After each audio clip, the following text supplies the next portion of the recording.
Good morning, everybody. Welcome back to the Herstory Online Summit. This is Gertrude Matcha here in beautiful Melbourne, Australia. And it gives me great pleasure to inform you that we have been going for 9 straight days. Today is actually day 10 of our online summit. We have had a fantastic lineup of speakers from all over the world. I really have to thank all the women who stepped forward with their stories, who shared their knowledge and their wisdom. And especially because we were celebrating International Women's Day yesterday and the day before in New Zealand and Australia, and all of the rest of the world celebrated yesterday. So we were the first country to see the sun, and I got to celebrate International Women's Day twice. So we had a fantastic lineup of speakers, as I said, mostly focusing on the theme for International Women's Month, which was Break the Bias. So I hope you are making people aware in your own workspaces the importance of breaking the bias, because we need things to change. We need women to be paid what they're worth. We need to be respected in the workplace. So it was an exciting day all around. So before I get started, I want to acknowledge the traditional custodians of country throughout Australia and their connections to land, sea, and community. We pay our respects to their elders, past, present, and emerging, and extend that respect to all Aboriginal and Torres Strait Islander peoples today. Thank you for allowing us to be in this space here in in Australia, and being able to connect with so many women from all over the world. So, our first speaker today is coming to us. Let me see here. From Hawaii. This is an amazing young woman who lives in Hawaii.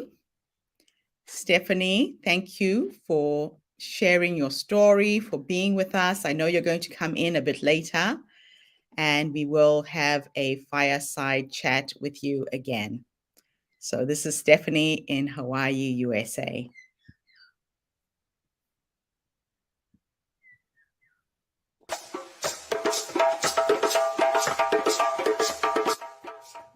Aloha, my name is Stephanie Lyra Lynn, and today I'm here to talk about the courage to be reborn and the courage to change.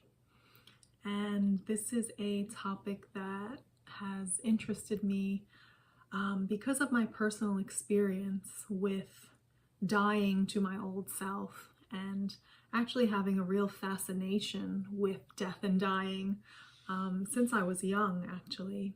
And it took me a couple of decades, a few decades now, to actually unpack why do I feel that death is such an important theme to investigate, to explore, to penetrate while we are still alive. And so far, the course of my life has shown that the reason why it's important to examine our beliefs and our understanding of death is so that we can actually live a beautiful life.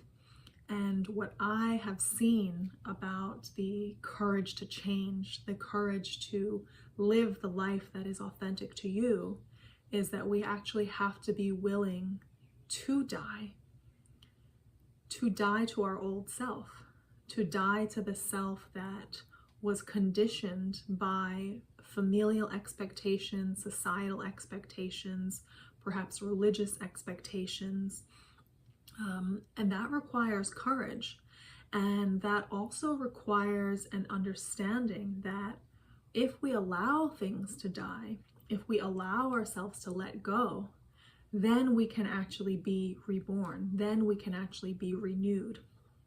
What I see with the state of our world today is that a lot of the problems that we have stem from the inability to let go, from the attachment only to forward movement, only to accumulation, without ever actually valuing the letting go process, the dying process, the melting away process. And that's actually a feminine energy. In the Chinese tradition, this is the yin energy, the yin energy, as opposed to the masculine yang energy, the energy of the sun, brightness. The yin energy is the energy of the moon. It's a circular energy. It moves in rhythms that don't have a linear timeline of point A going directly to point Z. Now, the reason why our societies today are filled with a lot of fear and anxiety around the state of our health, our physical health, and the fact that so many people are actually dying from various sources. But one of the sources would be that our physical body is not actually in optimum health. Why is that? I actually see that, interestingly, paradoxically, as due to our lack of understanding and acceptance of the cycle of birth and death, birth and death, birth and death. So for me, I shared this in the Herstory interview, podcast interview already. In 2013, I started going through my own rebirthing process. And this rebirthing process involved a dying of my old self, which was very much on a trajectory that was very much encouraged and accepted by my more traditional Asian Chinese family values. And this was the path of higher education, of academia, of study and research. And it was something that, I was well suited to based on my skills, based on my mind, based on my upbringing. And yet there was a part of me that was unfulfilled by this path. And so even though I was on a PhD path that lasted almost 7 years, it was in the 7th year in 2013 that my soul, if you will, began to yearn for something different. Now, what that different thing is, I had no idea. And this is where the courage to change, the courage to die so that you can be reborn, comes in. So even though I didn't know what my world would open up to when I paused or stopped or let go of the academic path, I still had to have the courage to do that. And, life is a great adventure, and death is also a great adventure because we don't know what is going to happen after that. Interestingly, my PhD and academic work was still centered around these questions that I've been interested in for a long time, including what is our relationship with death and dying while we're still alive. And I want to share now some of what I observed in the Buddhist tradition and how the Buddhists that I was studying, which was Chinese Buddhists in the 1920s and 30s in China. That was about a decade or two before the Communist Revolution, which took place in the late 1940s. And the war ended, the Civil War ended in 1949 with the takeover or the victory of the Communist Party. I was studying Chinese Buddhists in the 1920s and 30s. And they were engaged in a process of coming more and more into contact with Western ideas, of kind of democratic organization, thinking outside of the box, outside of tradition. And China was a dynastic nation, or if you could even call it a nation. It was based on emperors ruling for a period of time. and the ruling party would basically be emperors and a couple of empresses. For over 2,000 years, China was in an imperial system where it was a top-down kind of system. That system was overthrown only in 1911. This 2,000, 3,000-year-old dynastic imperial system. So during the 1920s and 30s, which was when I was studying these Chinese Buddhists, they were engaged in a period of modernization and revolution, essentially, within the structures of their spiritual tradition. Now, at that time, Buddhism, many of the teachers or leaders of Buddhism at that time were saying that Buddhism had lost its essence by becoming too engaged with performing functions like especially rituals around funeral rites. So when people would die, these monks or monastic Buddhists would be hired to perform rituals. And so there was a lot of exchange of money that had to do with giving these monks money in exchange for rituals. And many Buddhists were saying that this is not really capturing the true essence of Buddhist teachings, which is about how to cultivate compassion, how to cultivate wisdom, and how to cultivate our mind so that we can have the right understanding about life and death and how to engage with the world. So interestingly, there was a criticism around Buddhism at that time that it was over-focused on death. Nonetheless, I decided to study how were these revolutionary Buddhists, how were these reform-oriented Buddhists engaging with the question of death and dying. And this is when I discovered information that I feel is extremely relevant to where we are now.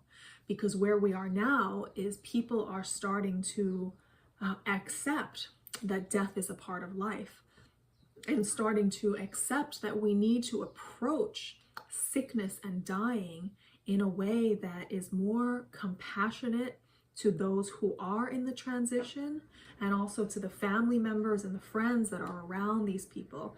How can we create an atmosphere of peace around this basic event that will take place in every person's life? How can we create that atmosphere of peace and compassion and promote love within that space rather than fear and anxiety and neglect in many cases? So in this remaining time we have together, I want to share a little bit about what I saw. What I saw was that the Buddhist practitioners who were not monks and nuns, they were just ordinary people like me and you. So in the Western Christian comparison, it would be they were not ministers or pastors or clergy people. They were the devotees. They were the lay devotees. So these lay devotees, Buddhists, were organizing themselves in volunteer groups. And they were basically setting the intention and the shared agreement that if the time would come that one of these group volunteer members was about to pass away, was critically sick, or one of their close family members was critically sick, they would send letters out, because it was only letters, it was before we had our phones. They would send letters out by horse and notify the other members of this organization that one of their members was close to death, or one of the family members of the members was close to death. And they were calling on the support of the community to gather around this person and help them at the time of dying. Now, what was important for the Buddhists, based on Buddhist values, how to assist the dying and how to assist the family members of the dying, centered around creating a peaceful atmosphere and a calm mind. And the way that they engaged in this practice of calming the mind was through reciting a Buddha's name, a Buddha named Amitabha. And the Buddha you can think of as a symbol of an awakened, wise, compassionate being. So this Buddha was very popular in China for already 1,000, almost 2,000 years. And so they recited the Buddha's name in order to generate these qualities of love, compassion, peace, healing, generosity. All these qualities are contained in the name of that Buddha. So they would use simple instruments of a bell and a little wooden drum. And they would gather around the bed of the dying and use the bell and the drum to chant the Buddha's name around the bedside. And they would go in shifts of 4 to 5 people around the bed of the dying and chant for a few hours, a couple hours at a time, and then they would switch shifts, especially when that person was in critical condition and about to pass away. And that's because the Buddhists believed that it was really important to have a calm mind at the moment of death. The other volunteers who would come to the house of the dying person would have the task of caring for the family members and calming their minds and hearts by speaking gentle words and encouraging them to let their family member go, reminding them that death is a part of life and it's okay to let go when the time is right. So these volunteer groups had those two purposes: to comfort the dying and help ease their mind and fear, and to calm the fear and the anxiety of the family members. And this is something that I'm really passionate about sharing, because my vision is to have more people create volunteer groups such as this. And they don't have to be Buddhist oriented groups. They could be non-denominational, or they could be according to a certain religion's values, like a Christian or Buddhist or Muslim or Hindu or New Age, whatever. But how can we come together in this time where more and more people are willing to face the reality of death? Because it's not like death is something new, but we're willing to face the reality of death. And we're starting to see where are the cracks in our system that do not address the emotional and spiritual well-being of people as they pass. So this all kind of ties back in to the theme of the courage to be reborn, the courage to change. And I think during these times, it's a time of change. It's a time where we're envisioning new ways of being. And so I just hope that this sharing sparks some new ideas in you and gives you some of that fire and that courage to let go and die to old parts of yourself that no longer serve, old ways of being. Collectively, we can let go of old ways of being that no longer serve, and we can allow ourselves to birth new solutions, new ideas, new ways of sharing and caring for each other. So thank you so much for listening. Again, I'm Stephanie Lyra Lynn, and it's been a pleasure talking with you today. Aloha.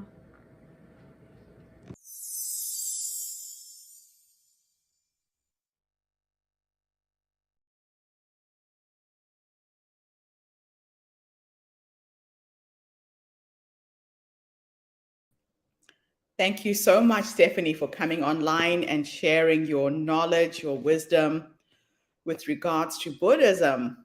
It's a fascinating concept for people to learn that death is just part of life, and learning not to be afraid of dying.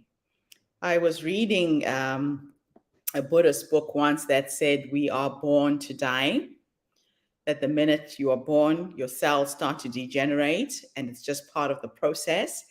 as you grow older, but you definitely brought a completely different take to the meaning of death and dying. And what a beautiful process the Buddhists have to help not just the person who's passing away not be afraid of death, but also the family, because I think sometimes we want to hold on.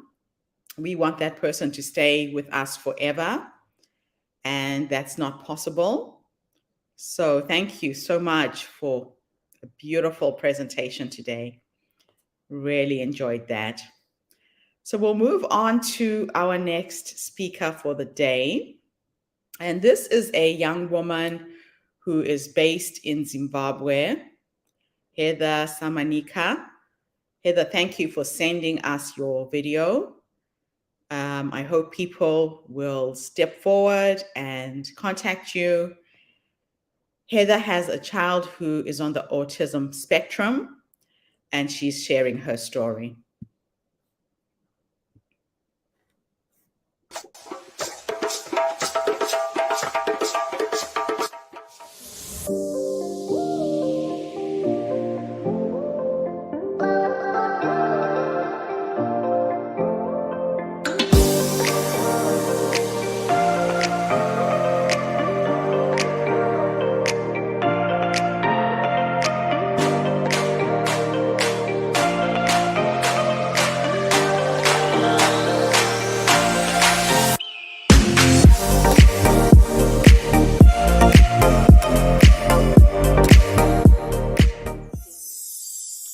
Support groups are vital for parents, caregivers, siblings, and other family or friends who want to be a better resource for their loved ones.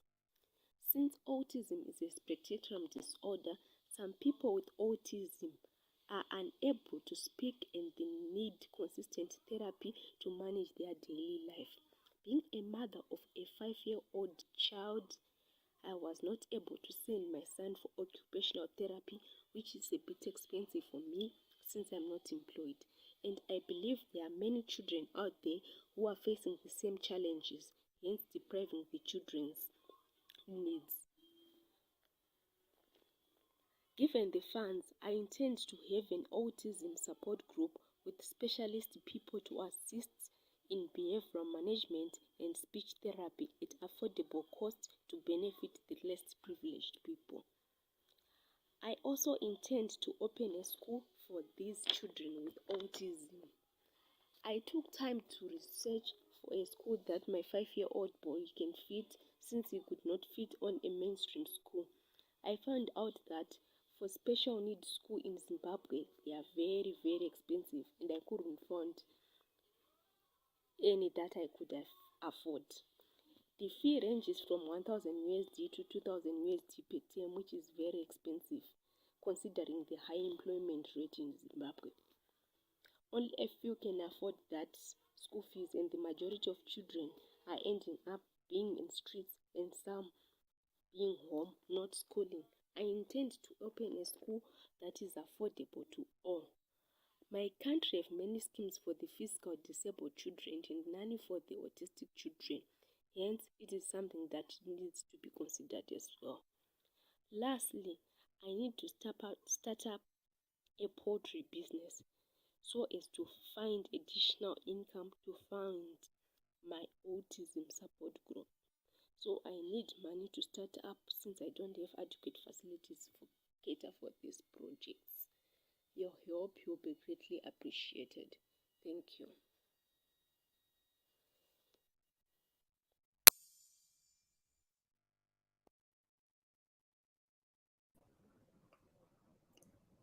So that was a short appeal, a message from a young woman in Zimbabwe who has a child who is on the autism spectrum. Unfortunately, the sound was not very good, so I will ask her to re-record it so we can share her story with the community again.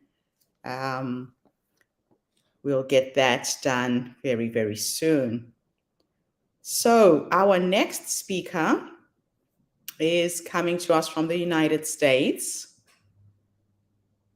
I will share the next video. Phyllis Williams, thank you for being a part of the Herstory movement. We look forward to hearing what you have to share. Good morning, everybody, and welcome back to the Herstory TV and the Herstory podcast. This is Gertrude Mache here in beautiful Melbourne, Australia this time. A lot of you know that I'm based in New Zealand, but I'm in Australia this month waiting for my first grandchild to come. And it gives me great pleasure to welcome our next guest to the platform. Welcome, welcome, welcome to our tribe. Tell everybody your full name, where you're based, how old you are, and share your story with us today. All right. Hello, everyone. My name is Phyllis Georgette Williams. I am calling from Fayetteville, North Carolina in America. I am 37, soon to be 38 years old. And here's a little of my story. Like a good movie, sometimes they start from the beginning, but I'm going to start from a pivotal point in my life. And that pivotal point is when I was asked to speak at a graduation. This was maybe 4 years ago, and it was someone that I had known casually, and they said, Phyllis, I just think you are so bright and creative and just a powerhouse, and I want you to speak at this private graduation. And I was like, she thinks that of me? This lady's pretty impressive, but she thinks that of me. She was from the Maine area or lived there for a while, so she had a different accent than I did and things like that. So I told her, well, I'll think about it. And you know, most times when people say I'm going to think about it, they don't.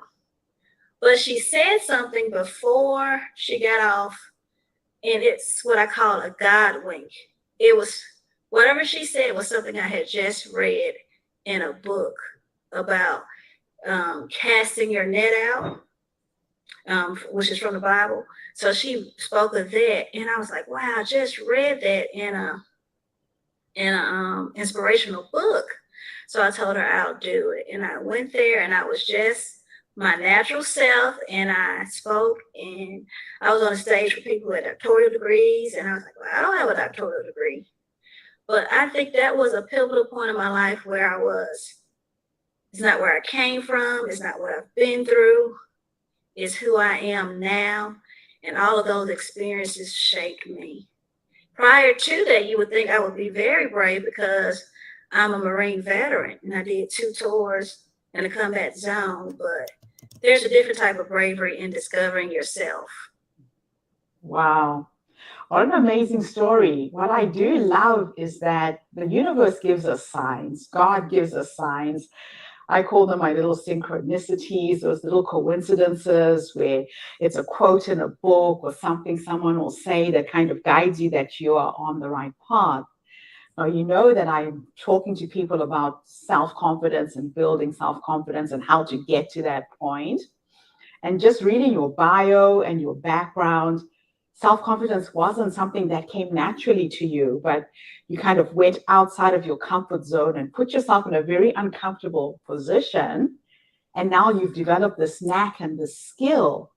For someone who isn't an extrovert, somebody who's quiet, who's soft-spoken, who doesn't feel comfortable being in public, based on what life has taught you up to this point, what 3 nuggets of wisdom would you give them? The 3 nuggets of wisdom I would give them is introverted people are still powerful people. We may not speak in front of the room. That may not be the case every time, but just play on your strength. Is that connecting with people as they enter the room? Can you be a greeter? So one nugget I would be is play on your strength. The second nugget would be start small. If you have to just give the announcement at a function, do that for a few weeks or a month until you start to become more confident saying, well, I know I'm really good at this. What's next? And the third nugget would be create a goal for yourself. Create a goal for yourself, a SMART goal that you can achieve within a reasonable time. Make sure it's attainable and make sure it's measurable. So those are my 3 nuggets. I love that. I love that. They're three very, very simple steps on how to get there. Now, sometimes our backgrounds impact on us as people when it comes to self-confidence and communicating in public. Sometimes, like for me, English is not a first language. I had to learn to refine how I pronounce words in English. My mother tongue is Shona. You come from the south of the US. You've got a different accent from people in the north. What can one do if you've got an accent to be able to communicate clearly and confidently? I think one thing with the accent is you have to recognize what words that are strengths and weaknesses for you and practice those words, but also know that everybody has an accent. I think that hit me like everybody in the world has some type of accent. It may be a Boston accent, a European accent, but everybody has an accent. So be comfortable in knowing that this is just who I am, but maybe I do have struggles with STR words or SPR words. So let me practice on those. But at the end of the day, I'm still comfortable with who I am. I love that. Now, when you feel unhappy or unsettled in your life, what have you done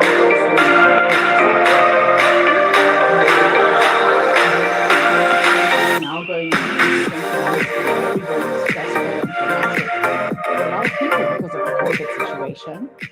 How are you coping? What have you done for yourself personally? Hello, everybody, and welcome back. What I've done for myself personally is I'm an advocate for mental health and mental health services. So with everything that was going on, it was felt like the walls were caving in on me. Even though I'm an introvert, I'm also an adventurous introvert. So I want to go to concerts. I want to go to the movies. I want to go places. So I had to still reach out to somebody who is a professional and let me know that what I'm experiencing, it's unprecedented time. So it's expected and gave me strategies of how to deal with it. And I also started to journal more, meditate, color, do things like that that would help make me live in the moment. So I would say you can seek mental health services, whether it's life coaching or another means, and just do something that makes you live in the moment, whether it's listening to music, writing in a journal, or finishing a coloring book. That's wonderful. Yeah, now we have more to focus on what's inside our heads. I know that another way that you have been getting yourself going is to do things physical. Tell us about your physical activities. I was quite fascinated when I was reading your answers to all of my questions. Yes, it has been a up and down year with COVID. I have lost and gained and lost and gained and lost and gained weight during this pandemic, but I enjoy swimming. I enjoy riding my bike. I recently bought a smart hula hoop. I didn't talk about that in the intake, but I recently bought a smart hula hoop. So I put on my soca music and I'm hula hooping. And sometimes I started walking and just enjoying nature. Maybe listen to a book while I do some physical things that I do. And you're also CrossFit, right? Yes, right before I had started CrossFit, I've done boxing not as a sport, but as a athletic way to lose weight. So yes. I've been a lot of different things. Absolutely fascinating. Now, I know that you are a storyteller, and a lot of people don't always know the best ways to tell their own personal stories. From what you've learned as a storyteller, give us some tips, some ideas on how one can confidently put together a personal story. One way people can put together a story is very simple. this is a strategy I would give somebody. I would say get a sheet of paper, because I think sometimes our minds start to overthink things or try to make things so complex. But one time I went to a seminar and they asked us to do this, and they chose me and it went really well. But get a sheet of paper, cut it into, divide it into 4 pieces, and just draw pictures of the event. I want to talk about, so it's sort of like a storybook. I want to talk about going to the store and what happened this one time I went to the store. So just start there with your pictures, and it doesn't have to be anything too complex. And make sure the story's in your voice, and don't try to tell a story like anybody else. So know your type of humor. I really have a dry sense of humor, but I found that some people, they get that. Like, so I can connect to, here's another strategy too. I can connect to other people like, I kind of tell stories like her, or I like the way she tells stories, and intertwine it in to your process of just making it a simple storyboard. That's really great, because sometimes you have to listen to other orators to pick up some tips, some ideas, and then see what works for you. But what I love about what you said is every single person has got a very unique way of communicating, and you have to honor that, because that's your unique signature, right? You can't Yes. speak like anybody else but yourself. And if you start from there, everything else becomes easy. Now, you are a workshop facilitator. Tell us what kind of workshops you run. How can people get involved in these workshops? Okay. The workshop that I'm focusing on mostly is called, I've done a few. I've done some for education. I have been a special education teacher since 2007. I'm getting seasoned because I don't remember how many years it is. That's good. But so I've done things for teaching. I've done things when I was in Toastmasters. But what I'm focusing more on now is celebration of self and sisterhood, which is a workshop that's based on my books. It incorporates strategies from my books. I did it live, but now because of COVID and some restrictions, I had to figure out a way how to do that online. So celebration of self and sisterhood, or self-care and more, that's what it is. It focuses on self-care, self-worth, self-love, selflessness, and it's using a lot of interactive tools. Like we do tic-tac-toe, we do something called repeat and complete, and we listen to music and we journal. So it's a very interactive workshop for women, so they can reflect on how are they doing in those areas of self-care and self-love and self-worth, and also do it in a place where they feel safe with people who they consider sisters, or are a type of part of a sisterhood, because it's good to know that you have somebody there with you. Yeah, that's what it's all about, right? It's all about us uplifting each other. When we're doing things in groups, it amplifies your growth and your development even further. So what are the titles of your books, and where can people get them? Both of my books are called The Art of Me. The first one is 30 Strategies to Discover Your Self-Worth. It is on Amazon and also on my website, progresspromoter.com. And the second one is The Art of Me, and it's 30 coloring pages to practice self-care. Thank you so much for having me. So I really want people to focus on themselves, but knowing by focusing on themselves, we can be better to everybody else, because whether you are a mom or a grandma or an aunt, I think women pick up a lot of slack for people. So to take some time out for yourself and really just know that you can't pour from an empty cup. That's wonderful. I think the problem is that most women feel like they're being selfish when they do that. But you're right, unless you are full, you can't really help anybody else. Beautiful way to end our interview. Truly blessed. I do have one last question for you. If time was an I love illusion, that. What a beautiful way to your end. past, your present, your future existed at the same time, and you could teleport into the future and have a conversation with that 100-year-old you sitting in your rocking chair, having lived this amazing life, what would you ask her? Oh, what would I ask 100-year-old Phyllis? I have a 100-year-old name, but what would I ask 100-year-old Phyllis? Wasn't it all worth it? Nice. I think I would ask her, wasn't it all worth it? And I'll let her answer that and let me know. Has all the work she's done been worth it? Has all the giving, has all the pouring, and also the receiving, has it all been worth it? Wonderful. And if so, how and why? Absolutely beautiful. Well, thank you so much for coming online today and gracing us with your presence. Absolutely wonderful to connect with you. And I'm hoping that those people out there who are in search of inspiration, trying to build their self-confidence, you've given us a few tips.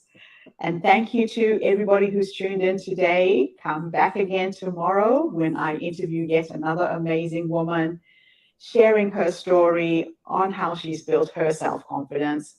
But have a fantastic day wherever you are in the world. And Phyllis, thank you again for this interview. Thank you so much, Ms. Gertrude. Bye for now, everybody. Wonderful. Beautiful nuggets of wisdom, a true illustration of the power of giving. We have a fantastic lineup of speakers today. This is the biggest mistake I think And facing I'm really, really really smart excited people. I to think be really able to share all of these amazing women who are coming from all over the world and sharing their stories. So the next presentation is coming from a group of 3 different speakers, or actually we'll start with one. Fascinating woman who is very, very creative.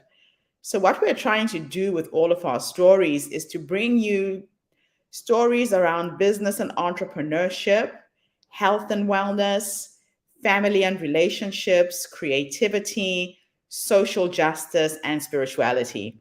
So the next speaker is a musician, and she will be sharing some of her music with us and telling us what her journey has been in the musical world.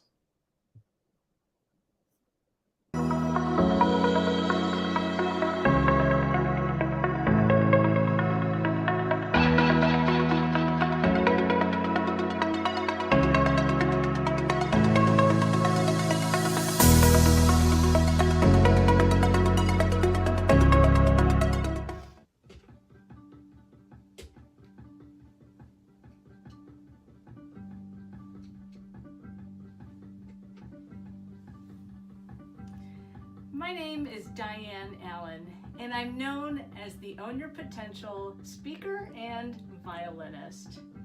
I'm 58 years old, and I live in Bend, Oregon.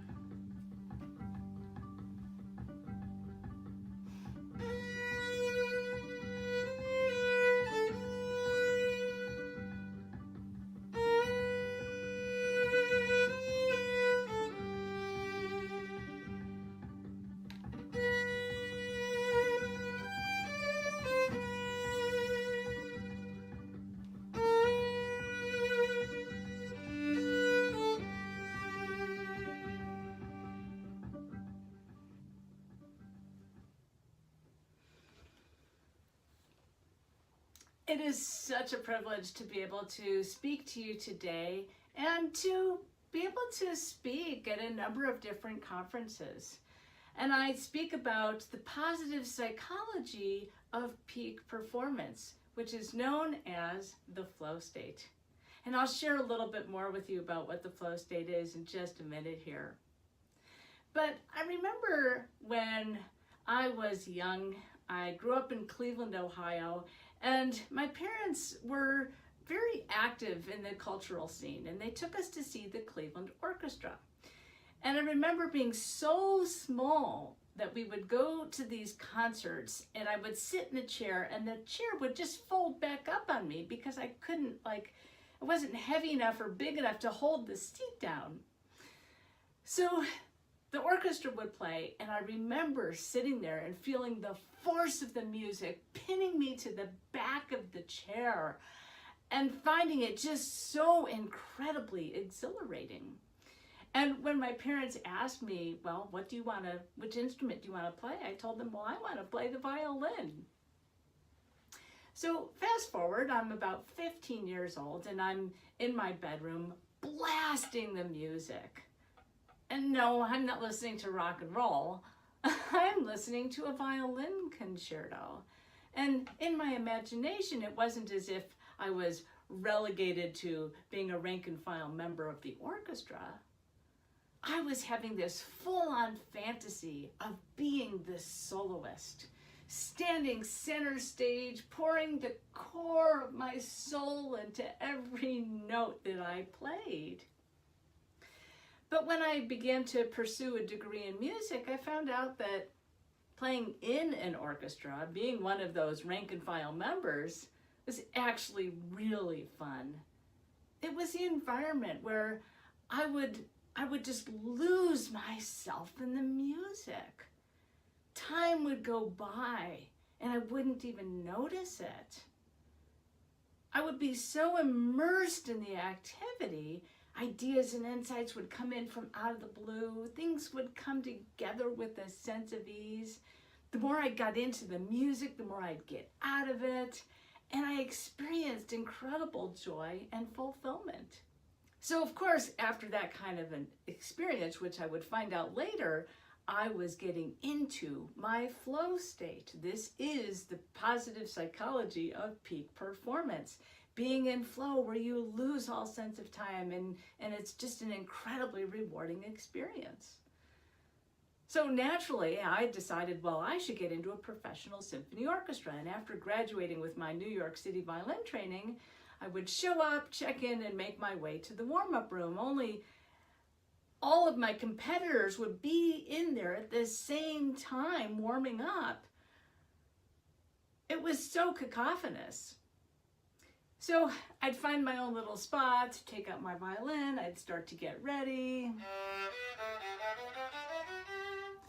And about 45 minutes later, I would hear them say, Diane Ellen, next. So I'd leave the noisy warm-up room, I'd step out into the hallway, and it's so quiet, all I could hear is the fuzz in my ears and my heart beating. So I'd walk out on stage up to a solitary music stand, line of judges sitting in a row.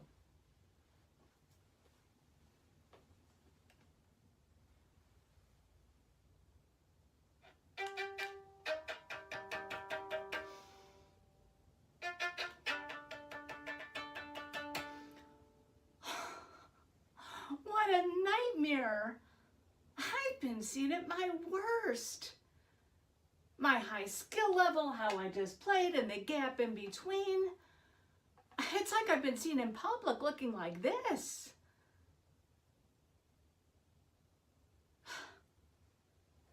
This was such a far cry from my imagination of being the soloist, pouring the core of my soul into every note of music that I played. Audition anxiety? Really? Live a life with my music trapped inside of me? Well, I don't know what happens to you when you're faced with being influential under pressure, but I started out by completely losing my cool. And it ended up being a 10-year journey.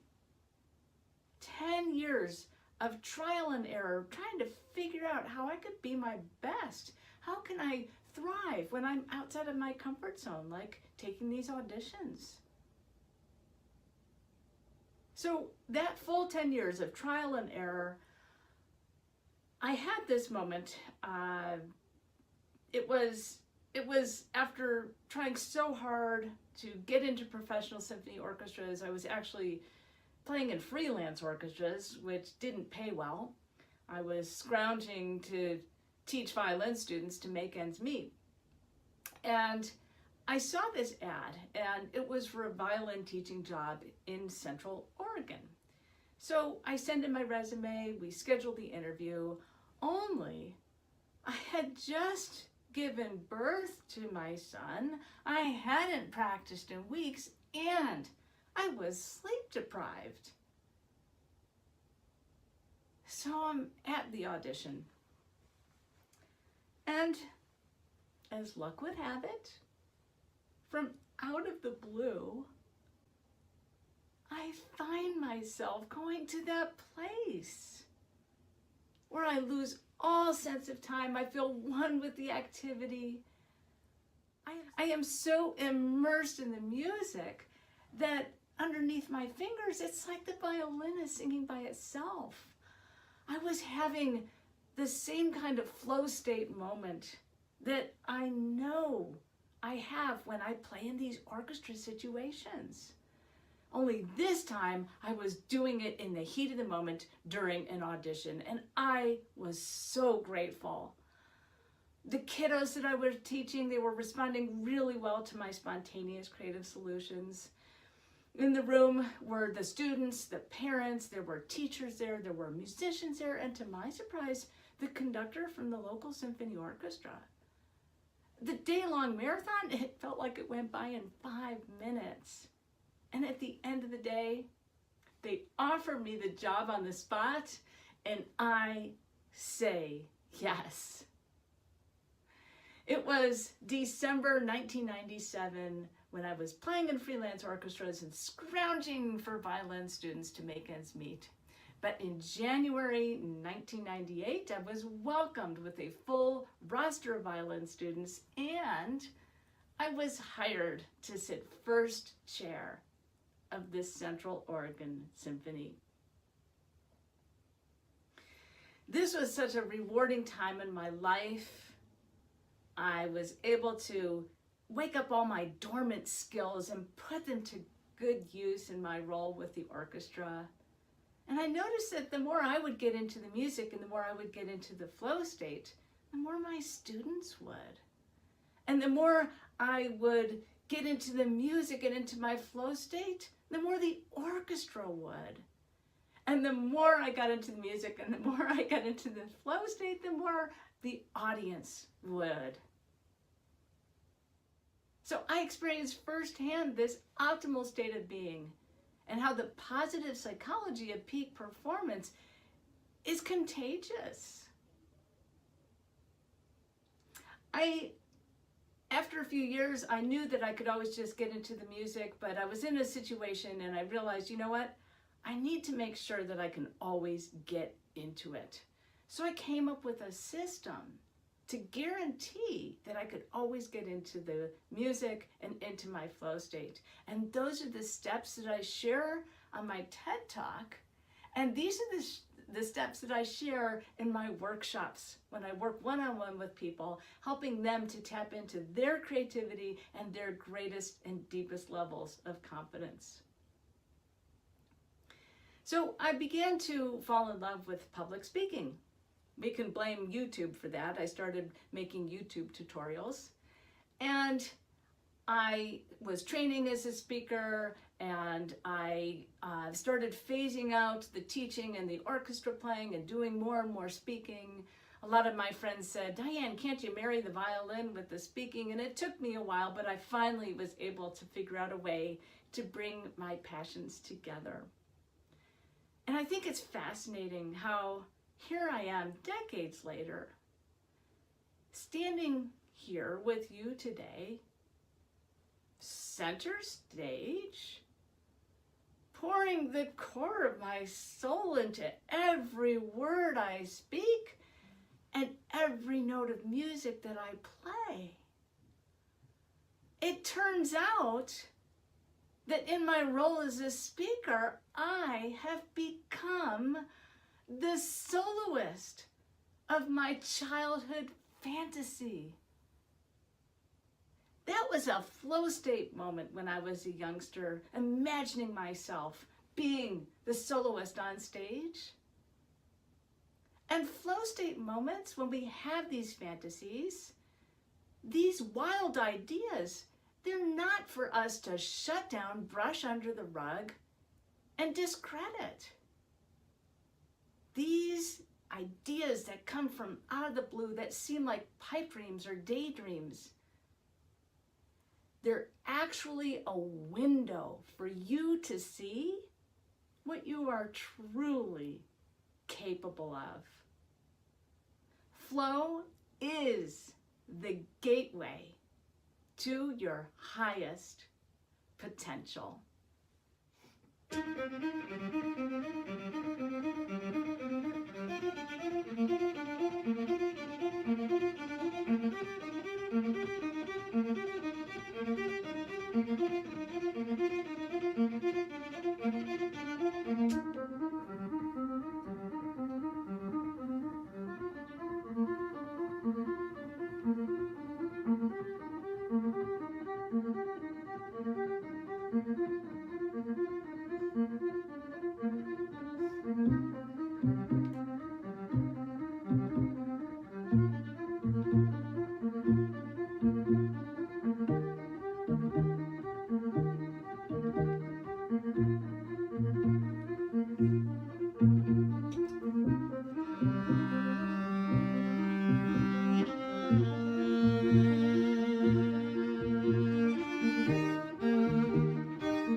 Wow. Now that was absolutely awesome. I totally agree with you, Belinda Crawford, who's listening in on Facebook. Oh, no, you're on YouTube. This lady inspired me to go and buy a violin. They say that you can't teach an old dog new tricks. So I am looking for a tutor. And she's very right about being in your flow, that all things move smoothly when you're in flow. And I have found this in my life, that whenever I'm trying to do something and it's going against the grain, I have to kind of bring myself back and be in flow. So thank you so much for sharing that amazing story, serenading us with your beautiful music this morning. So we're going to go on and share with you more speakers, more stories that have just been pouring in from all corners of the globe. Enjoy. I'll be back with you after these three speakers have shared their stories.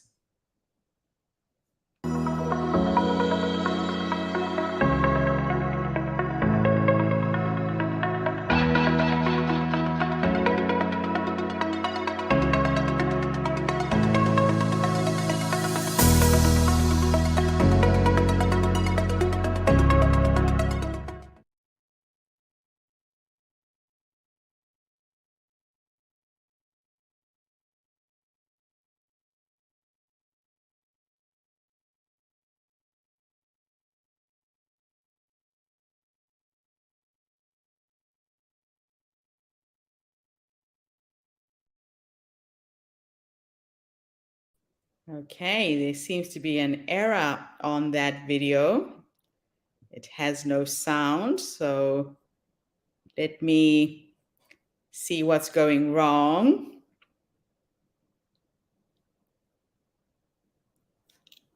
Thank you, Belinda. I'm glad you enjoyed that last speaker. It is amazing, the people that are coming forward with their beautiful stories, their beautiful ideas. And it really humbles me, to be able to curate all of these amazing stories and bring them to everybody. This is going to be a fantastic month where every single day we're going to have different speakers sharing their nuggets of wisdom with us. So thank you for chiming in there with your contribution. So I'm just going to test the next video. Hopefully we won't have the same technical error. If so, I am going to have to be very creative this morning in problem solving what is going wrong with the video audio. But let's try this one.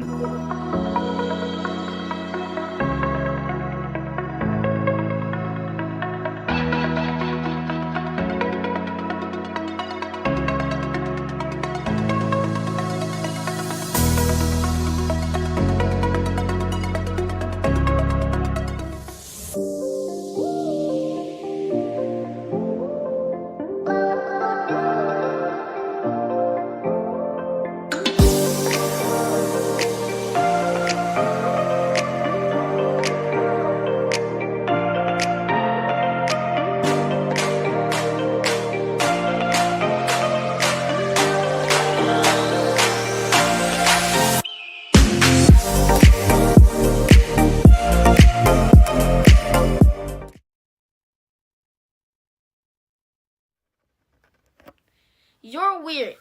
These are the words I heard my classmates say to me every day because I didn't live like everyone else. I was sad. I was angry. I felt alone. What was crazy is I felt like it was my fault. All I could hear was, "You're not good enough." Those words created a darkness in me. That darkness turned into 11 weeks of me having a hard time eating. And hey, I love to eat. But in those days, I felt so alone. I felt afraid to speak up. I thought my voice didn't matter. So I kept my bullying a secret from everyone, even my mom. And then one day, after I took a bath, I asked her something that made her cry. I asked her, "Mom, when will I stop feeling weird?" See, I heard the kids at school call me weird so many times that I started to believe them. I actually started to think that something was really wrong with me. But that day, wrapped in a towel at 5 years old, I did a really brave thing. I finally gained the courage to tell my mom what was going on at school, what the kids were saying to me, and how the teacher wasn't helping to stop it either. And my mom wiped her tears, gave me a hug, and asked me a question that has changed my life forever. Do you know what she asked? She asked me, "Kavanaugh, how can I help you? What should we do?" I was so surprised. I thought she would be mad at me for telling her. I thought she would make me feel like the bullies did. It's crazy how a darkness inside of you can trick you into thinking that no one cares. But, you know what I told her? I told her, "Hey, Mom, I want to go talk to the president and get him to make a law. Now, that was a bit of a stretch, but instead, she suggested that we start with the mayor first. And I did. Because I didn't want other kids to feel the darkness from bullying that I felt. I was scared at first to talk to the mayor. I mean, he's an elected official. But it was an amazing experience. See, I gave a 2-minute speech to ask him to dedicate a day, February 21st, as our official Bullying Awareness Day. And guess what? He said yes. So that is a day every year where we pause and reflect on how we treat each other and what we can do to spread kindness in the world. And that was the day my nonprofit Cool and Dope was born, and where I found magic. I realized that magic is what drowned out the darkness. I also realized that we all have darkness in our lives, and even though my darkness might not look like yours, we all experience it. And I want to challenge you today to start putting magic in your life. I'm going to teach you 5 simple steps called magic. First, find your M for motivation. Motivation is the reason you do something or act in a certain way. You see, your darkness can often create a purpose or a passion in your life.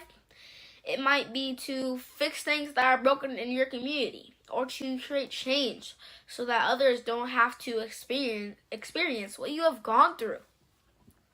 This is definitely the case for me, because after being bullied at school, I knew I didn't want other kids to feel the darkness that I felt. So I made it my mission to help them find their voice so they know that they matter too. So with my mind motivated on helping other kids overcome bullying, I put the second piece of magic into play. A. A is for action. My first step of action was meeting with the mayor to give a really important speech. I was only 6 years old at the time. I know, I was a baby, but I got February 21st dedicated as Bullying Awareness Day. Then got October recognized as Bullying Prevention Month for my entire county.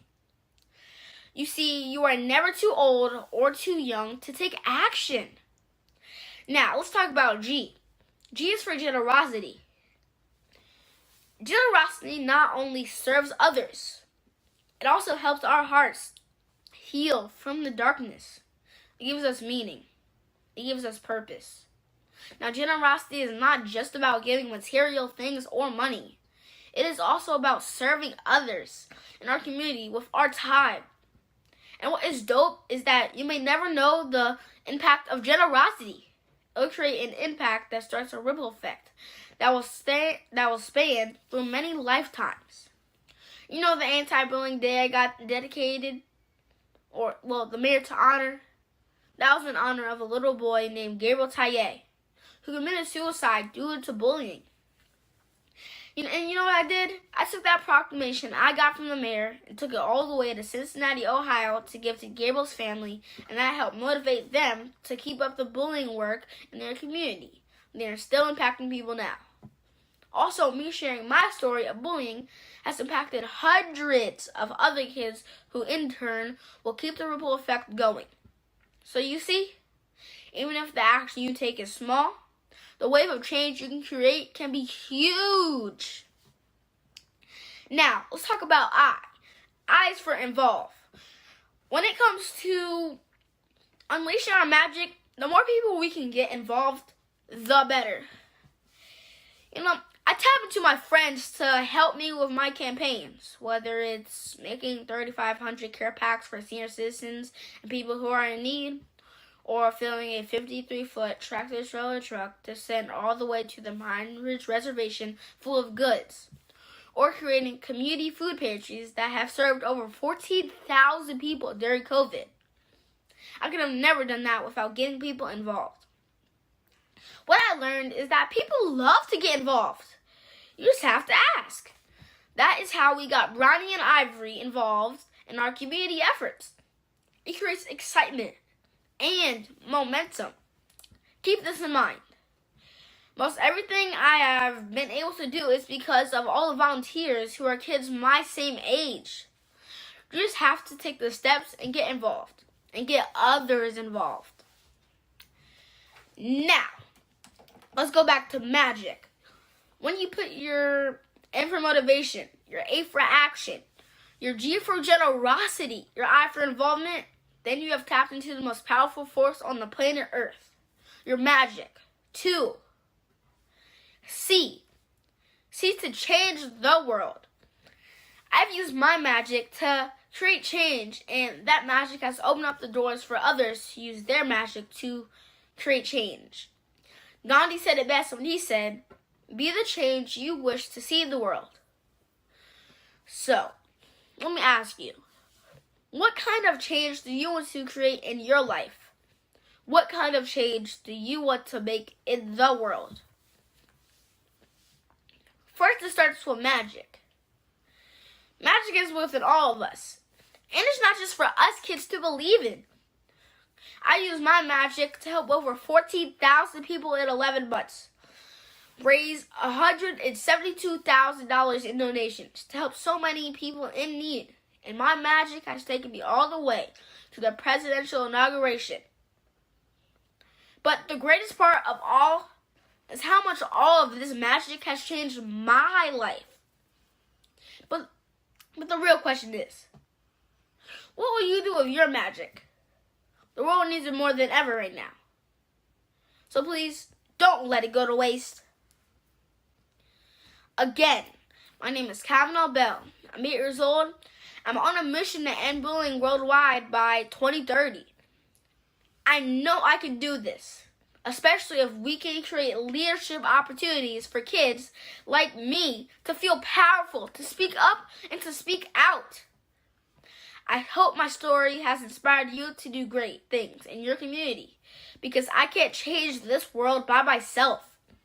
If you remember one thing from me, let it be this. Anyone can have an impact, no matter their age. I love you guys. Peace.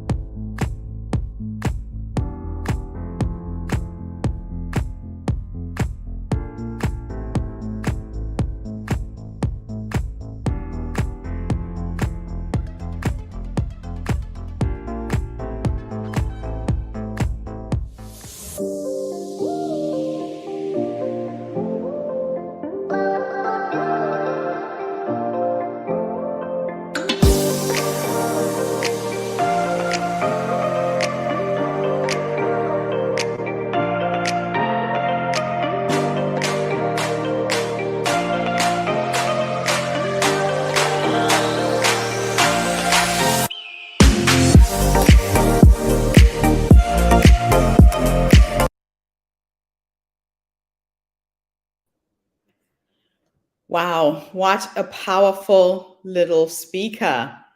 Belinda, I can see you're there in South Africa chiming in. Kavanaugh is just one of the most fascinating young men I have ever met. And you're right, you are in South Africa trying to sleep, but he has captivated your heart. Thank you for sharing your messages, the power of that little baby. They are coming into the world very, very clear. There's this acronym for MAGIC. M is for motivate. A is for action. G is generosity. I is getting involved. C is for change. And M is for the power. Thank you so much. Wonderful to have your comments there, Belinda. We will continue with the next presenters. Thank you.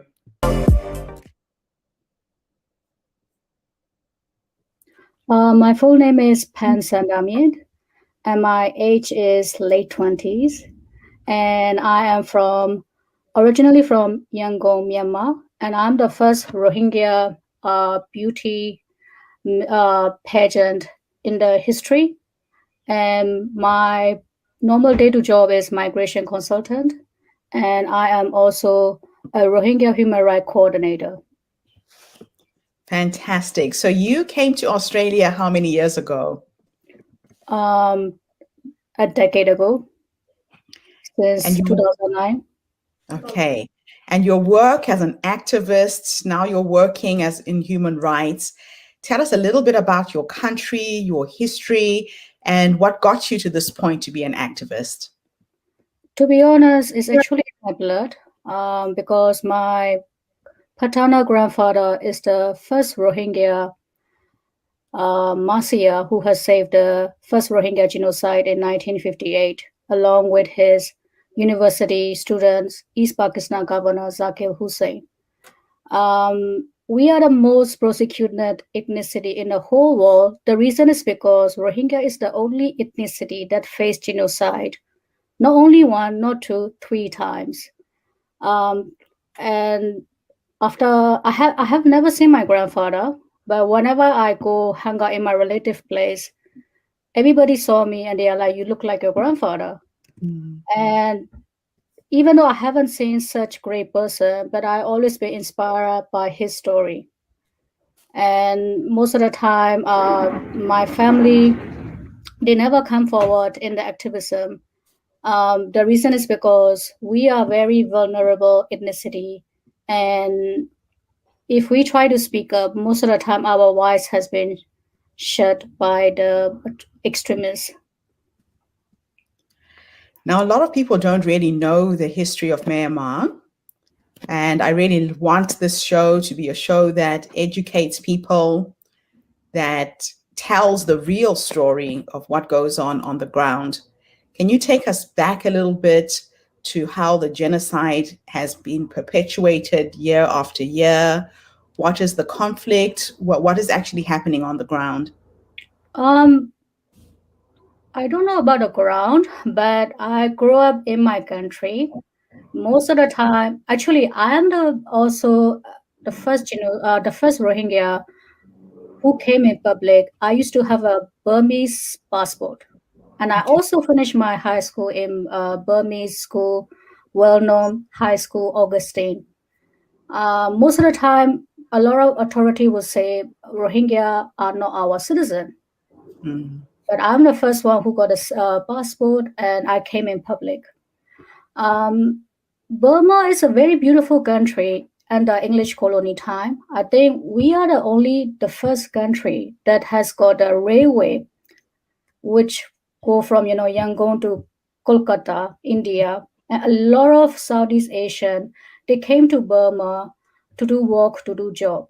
But when it go under military power, the country become really, we are not even developing at all. Wow. And also, and most of the time, people think that Rohingya is an Islamophobia issue. No, it's actually more than that. Because in our Rohingya, we also have Buddhist Rohingya as well. We also have Hindu Rohingya as well. We also have Christian Rohingya as well. The majority is Muslim. Okay. And Conflict is not just religious. There's multiple layers to it. Exactly. And also another fascinating story is Rohingya is an Indo-Aryan ethnicity. So the Indo-Aryan ethnicity majority came from India. Right. But one English divider, we came under Burma. So our history is very similar to vulnerable ethnicity like Kashmiri, Armenian, and Assyrian. And these people, we live at the border and we face this kind of issues.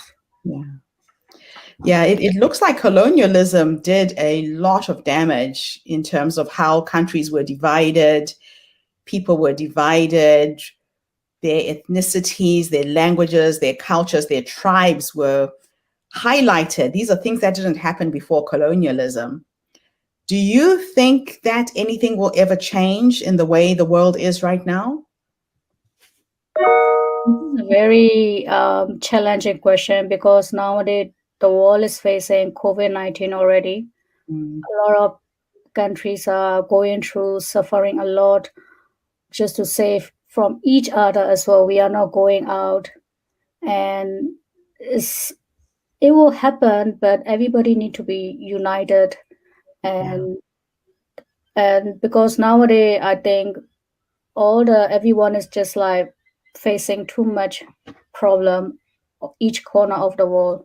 Yeah. And also in Myanmar, people are facing not only military coup, but also COVID-19, and also lacking of food as well. And they cannot go out. Even if they go out, it's risky, and they cannot save, money, and lack of money. So they are facing so much problem as well over there. The challenges are multiple. Now, as an activist doing what you are trying to do from the outside, tell us a little bit about what your organization does. Our organization is helping especially the Rohingya refugees in the Rohingya camp, to help them to develop their arts. Nowadays, I'm trying to write a poetry book with 3 Rohingya refugees, just to give them a platform where they can tell their story through poems. Mm-hmm. Why is storytelling so powerful, do you think, to change these imbalances in the world? Basically, what I've noticed is we are facing genocide quite a long time back. Mm-hmm. Luckily, thankful to technology,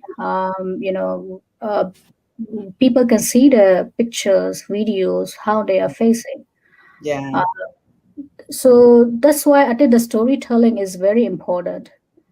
Without this pictures, video, people would not know what's going on in a corner of the world. Yeah. Yeah, I think it's crucial that a light is shined on all of these issues. So That's true as well. If we look at like recent incident, Black Lives Matter, it becomes so powerful because the lady, she did a video, and it yes. just all corner part of the world, everybody started speaking up. Yeah. That's why I think the storytelling is very important. And the power of social media to disseminate the stories as well, right? I'm hoping that as we're having this conversation, there's somebody in another part of the world who didn't know anything about Myanmar, who didn't know anything about the Rohingya people, will be educated today and maybe go online and do some research and actually see what it is you're talking about. Because you're right, the images are out there. Everybody's got a cell phone. Everybody can report these issues now. So at least things are not just in a dark box and people are suffering in silence without being seen and without being heard. So if you were a magician and you could solve this problem that is happening in your homeland, what do you think the solution is? I think the solution is, if I've got a magic, I want to suck all the hatred of everybody so that they can unite back and they can start loving each other, being kind toward each other. I just want to suck all the kindness, all the hatred only. I think that's the only thing missing in that country. And hatred comes from a lack of understanding, a lack of really knowing the other person, a lack of empathy and sympathy, correct? I think it's basically about the power. Okay. So it's just like the extremists, they just want to get more and more powerful. I think that's the only issue that, I can say in my point of view. Yeah. Power does corrupt people. Yes, and also this is related with a case study that I study in business management. I don't remember the case study very well, where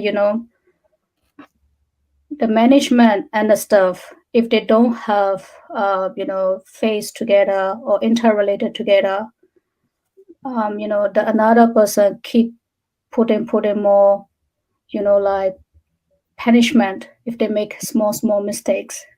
Right. I think this is what going on in that part of the world. I think all the religious, all the powerful people, they should reunite, try to understand each other, sit down each other. What are the problem that is causing them, and sort out the solutions. And some of these historic incidents that have been going on for centuries. I mean, this is not a story from yesterday. You talk about the multiple genocides that have happened there, and nothing much is changing. So, for the people who are here in Australia, how are you experiencing life here? How are the refugee community received? Basically, most of the time, actually, whoever in Australia right now, the Rohingya, I would say they are the first generation. So they are not like second or third generation yet. Right. They are still calm in Australia. They are trying to survive, trying to make their life. And most of the time, as Australian lifestyle is also very hard as well. In here, whenever you work, you do office job 9 to 5. Then if you are family, you go busy in looking after the kids and everything. So people don't have much time for contribute back to the community. Okay. There's also a challenging that I saw in my community as well. And another thing I saw is most of the time, there are also some Rohingya out there who are having a stable life, good life, Yes. but they never come and speak up.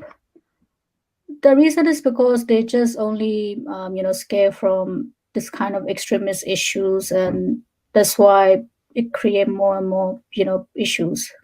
And division amongst people. Yep, and also most of the time we also have our family, some of our relatives back in our country. We also need to think about their safety as well and their issues as well. So you can't be seen to be doing too much publicly with the fear that family back home will be affected, correct? Exactly. That's very challenging. That is very challenging. So based on what this whole life experience has taught you, if you were to go back to the younger you, when you were leaving your home country, coming to Australia, what nuggets of wisdom would you have given that young woman?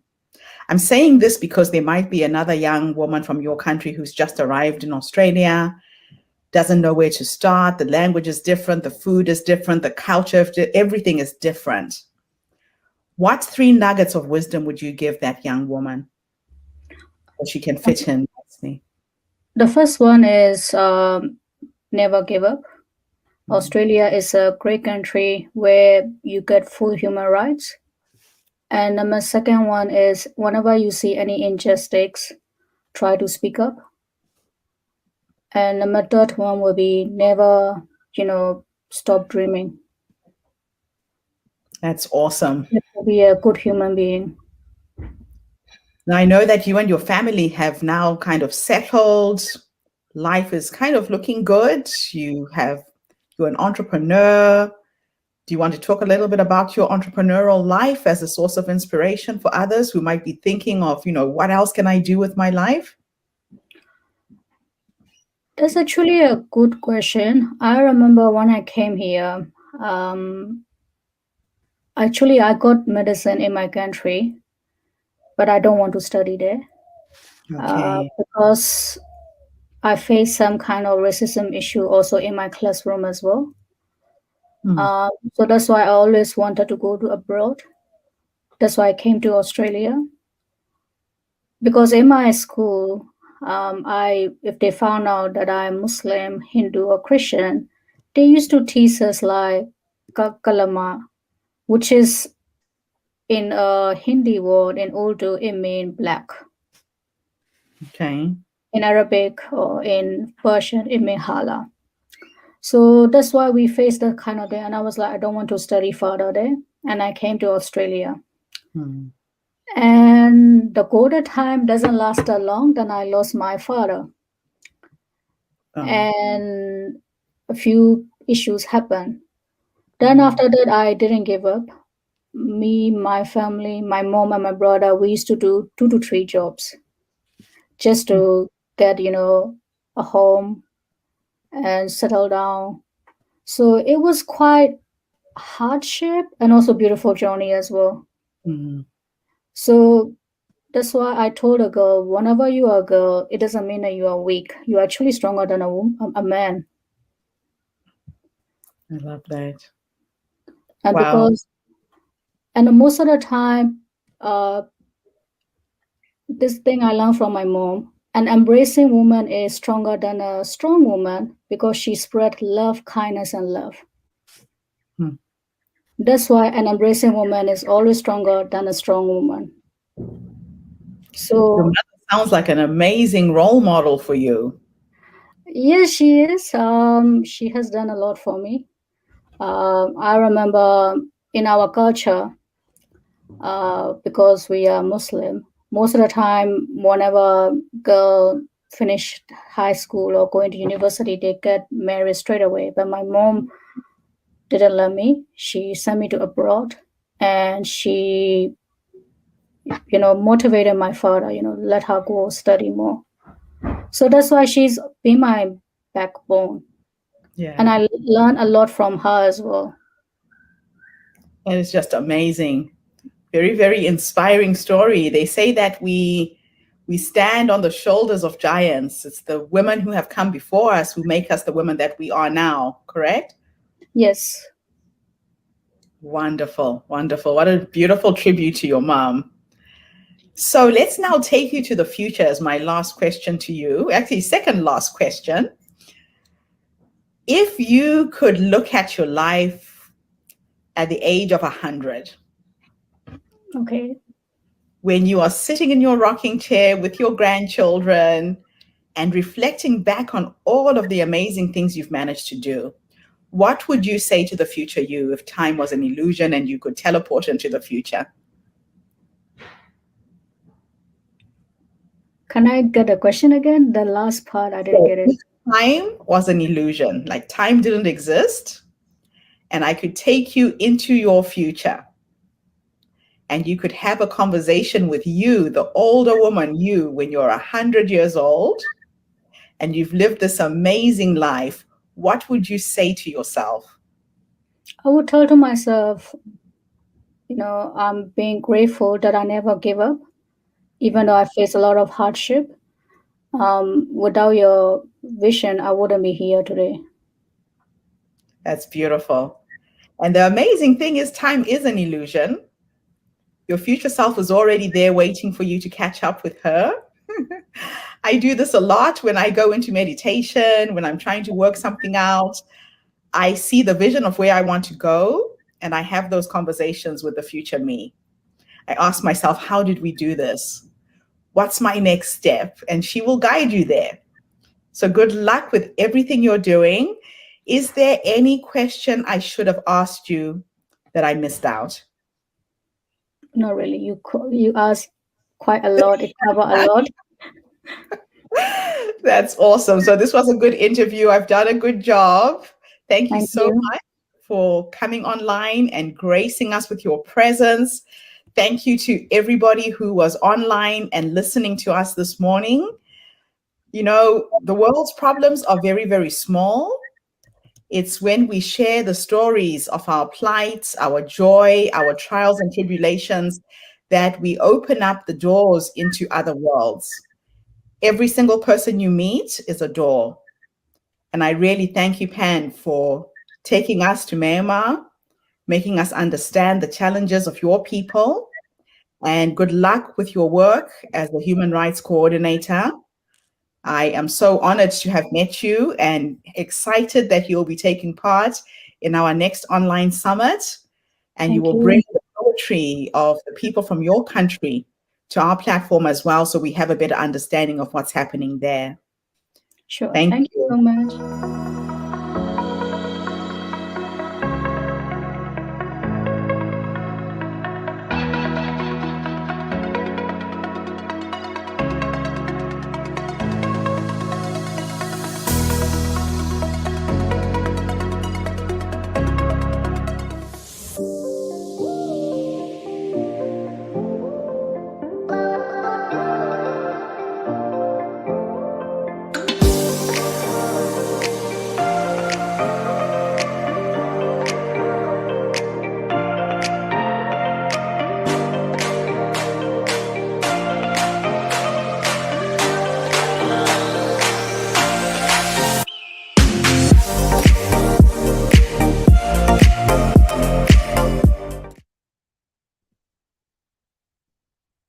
My name is Venus Morris Griffin.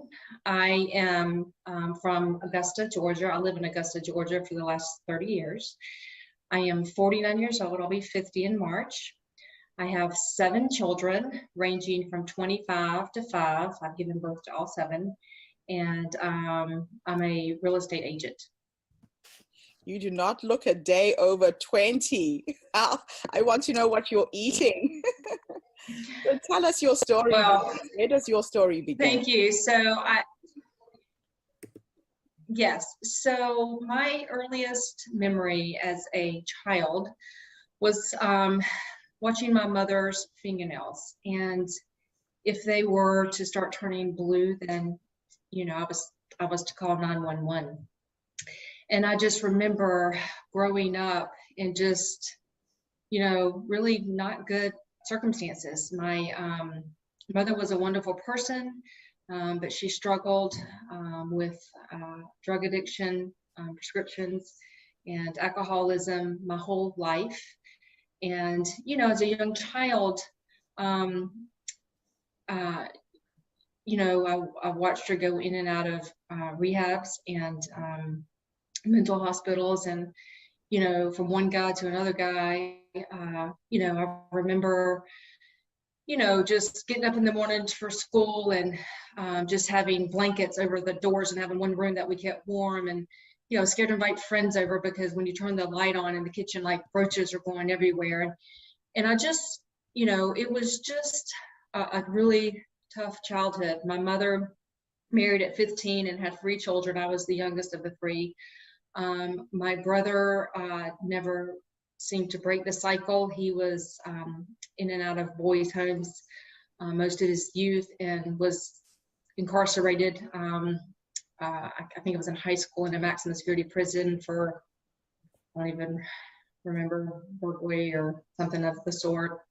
My sister also, she was a wonderful person, but she lost her children at a very young age. And the last time I saw her, she was in a mental hospital trying to convince me that she worked there. And she hasn't, her boys still come to see me and her grandchildren, but she hasn't ever met the grandchildren or really seen her boys in probably 20 something. I mean, since they were little.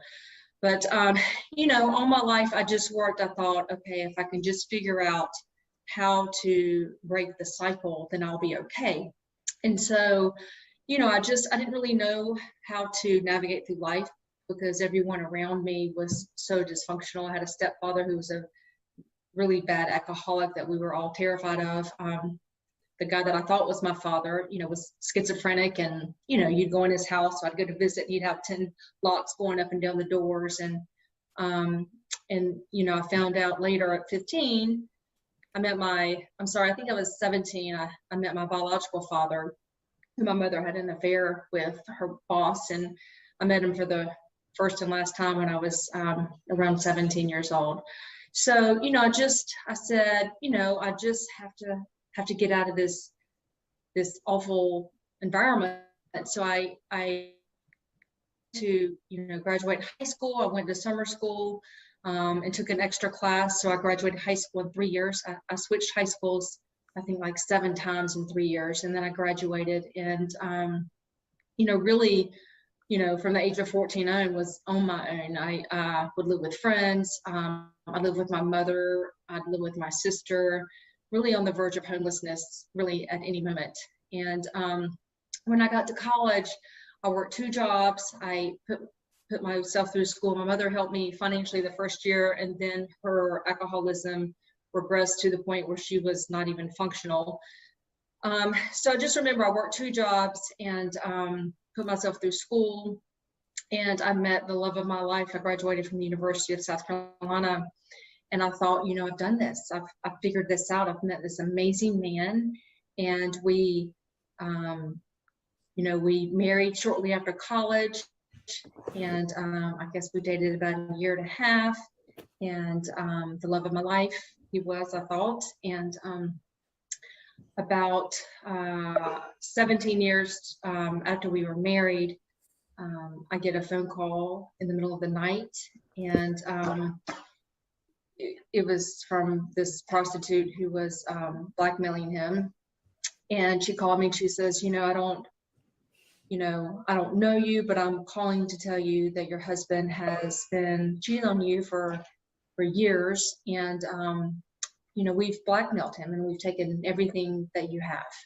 We've drained all of your bank accounts, your kids' accounts, you have nothing. And so, my first reaction was like, there's no way this is true. This lady is out to get her family. My husband and I went to church every Sunday together. We sat on the front row, and I was a youth minister. He coached the football team, the basketball team. We were the PTO presidents. We had lunch together every day. So I thought this lady, this prostitute, was really just trying to extort money from us, keeping in mind, we had 6 children, and I think my husband made $100,000 a year. So that's a lot of money, but it's really not a lot when you have 6 children. So we weren't, wealthy by any means because we had such a large family. But, I just didn't believe her because I never had any, really anything to suggest that he would do something like that. So I asked her, I said, would you mind if I met with you? It was really late, middle of the night. And she said, sure. So I'll never forget, at the time, I had just had a baby. I was still nursing. So my husband was out of town. I had a 15-year-old, a 13-year-old, 11-year-old, a 9-year-old, a 3-year-old, and a 1-year-old. And I was a stay-at-home, wasn't working. I think I just got my real estate license to try to start maybe making a little extra so we could, take vacations and that kind of stuff and not be such a financial, burden on the family.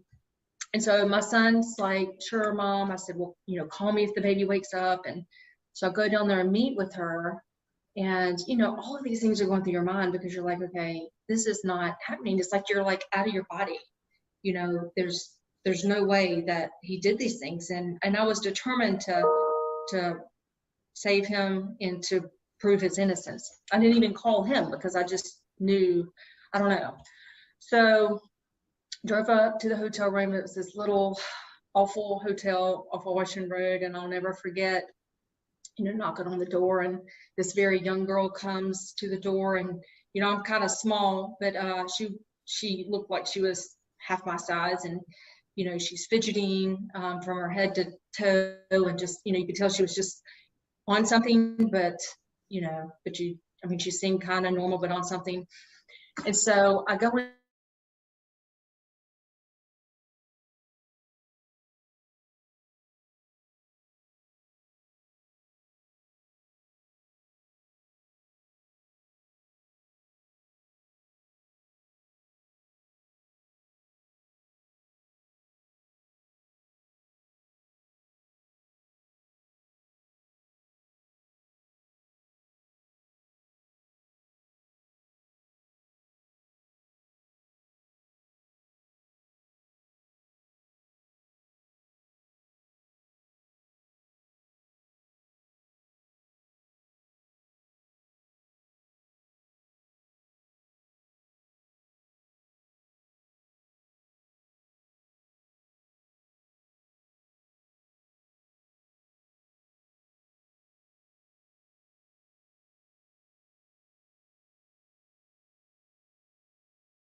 Okay. Technology has definitely challenged us this morning. My sincere apologies for that break. We dropped out of the internet completely, and I am absolutely not sure why. So we will move on to our next speaker. Few comments, first of all, coming in from online. Belinda is saying, embracing woman is always stronger than a strong woman. This is so profound. Thank you so much for this profound interview. Thank you, Belinda. Thank you for being there and chiming in. Yes, her future self certainly met her. It's lovely when I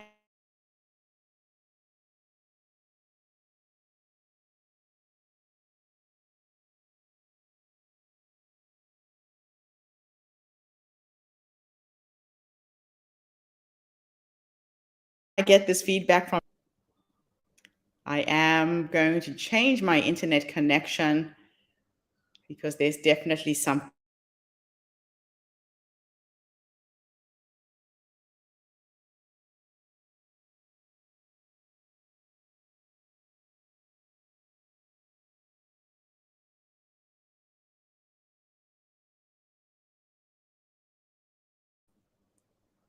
Okay, it looks like we're back in business.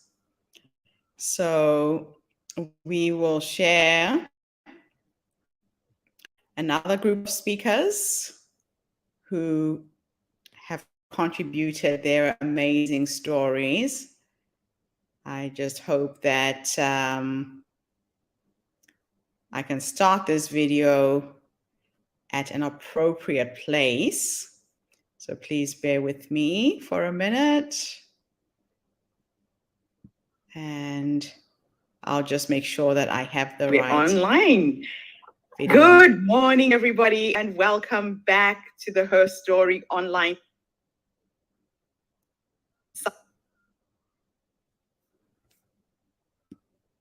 Okay, here we go. Hopefully we don't drop off again.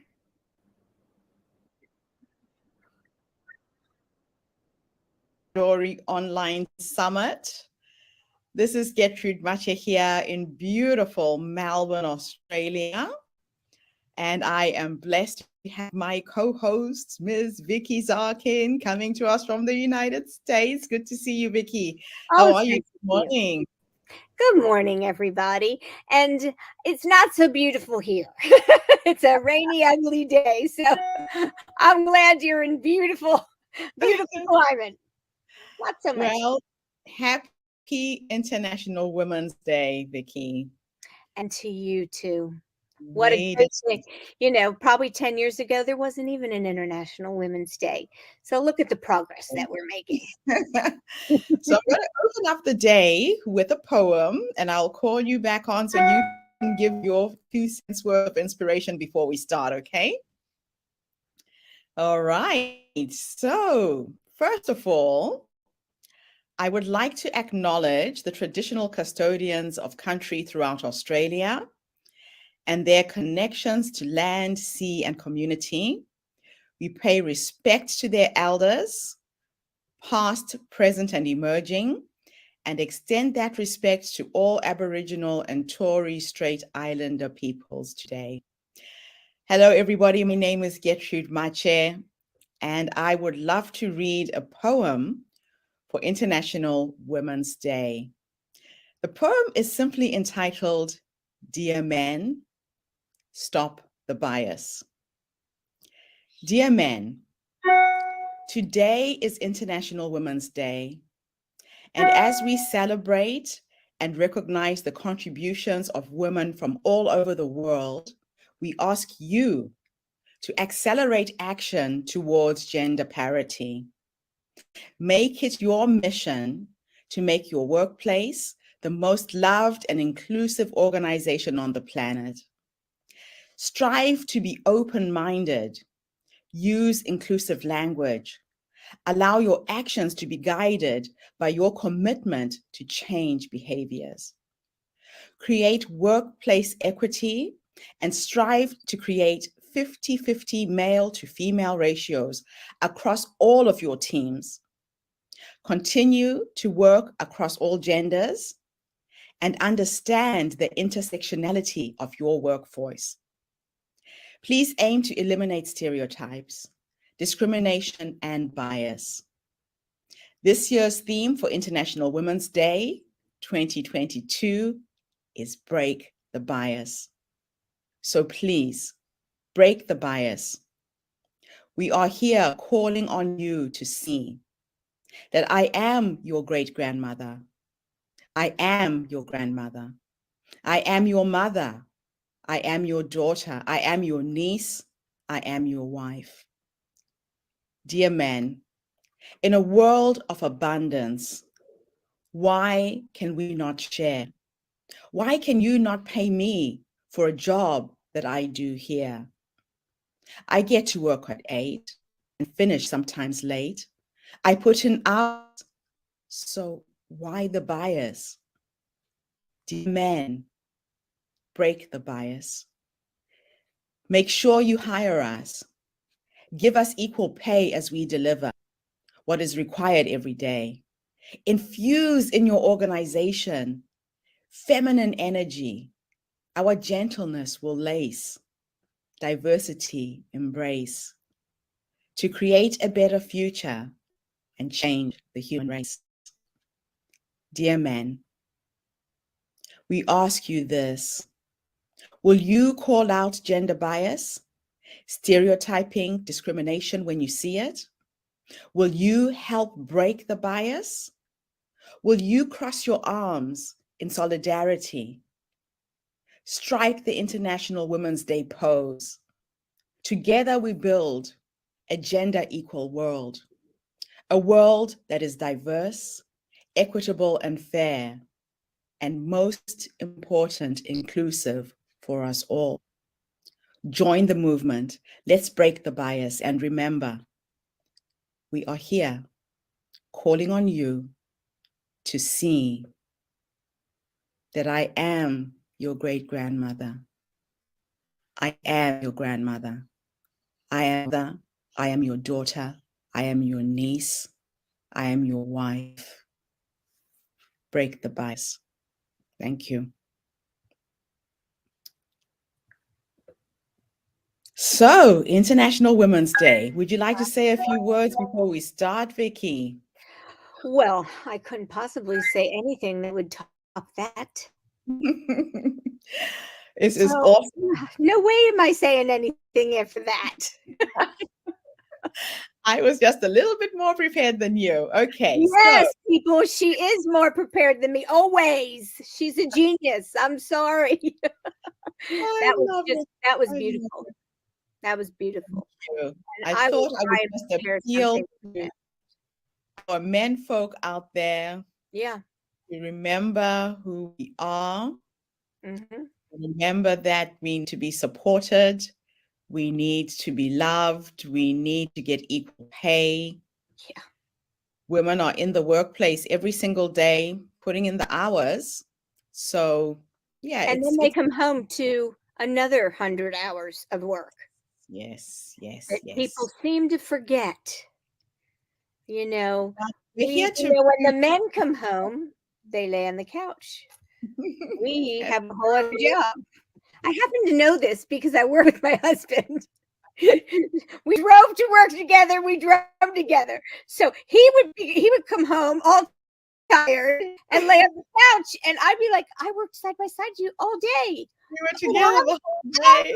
I don't get to sit down. What's wrong with this picture? So, just say. Oh, Vicky, I love it. All right, I'm going to ask you to introduce our first speaker while I line up the video. It will be my honor and my pleasure. Dr. Simmons is our next speaker.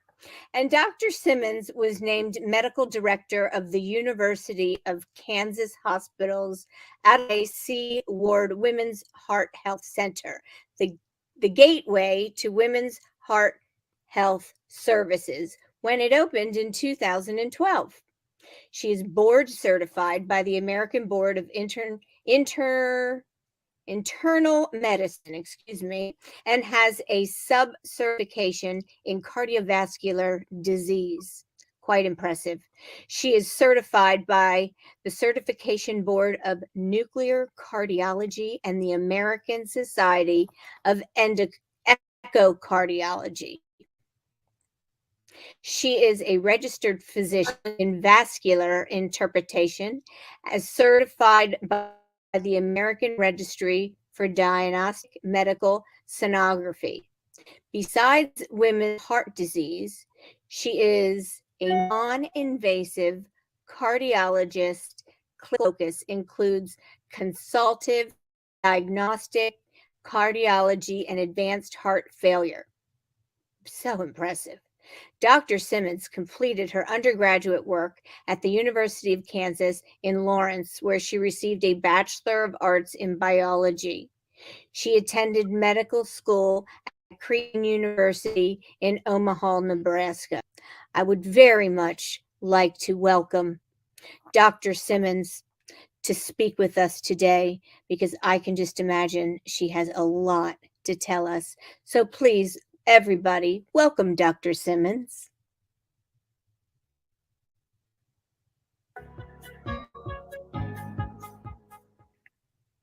Hello, everybody, and welcome back to the Herstory TV and the Herstory podcast.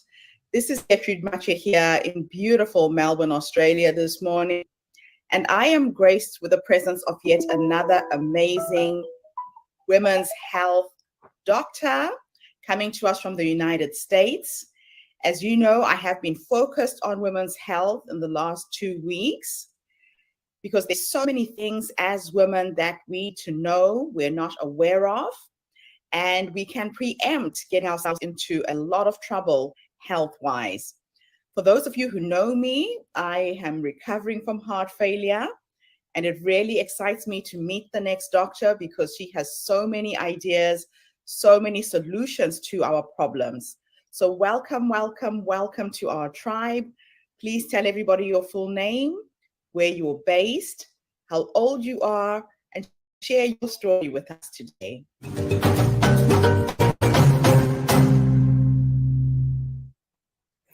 Hello, my name is Dr. Ashley Simmons. I'm a non-invasive cardiologist based in Kansas City, Kansas. I'm 46 years old, and I've been practicing in cardiology for 11 years and been the director of our Women's Heart Program at the University of Kansas Health System. And in that time, I had so many women coming and complaining to me about undergoing stress testing, particularly exercise stress testing with echocardiograms.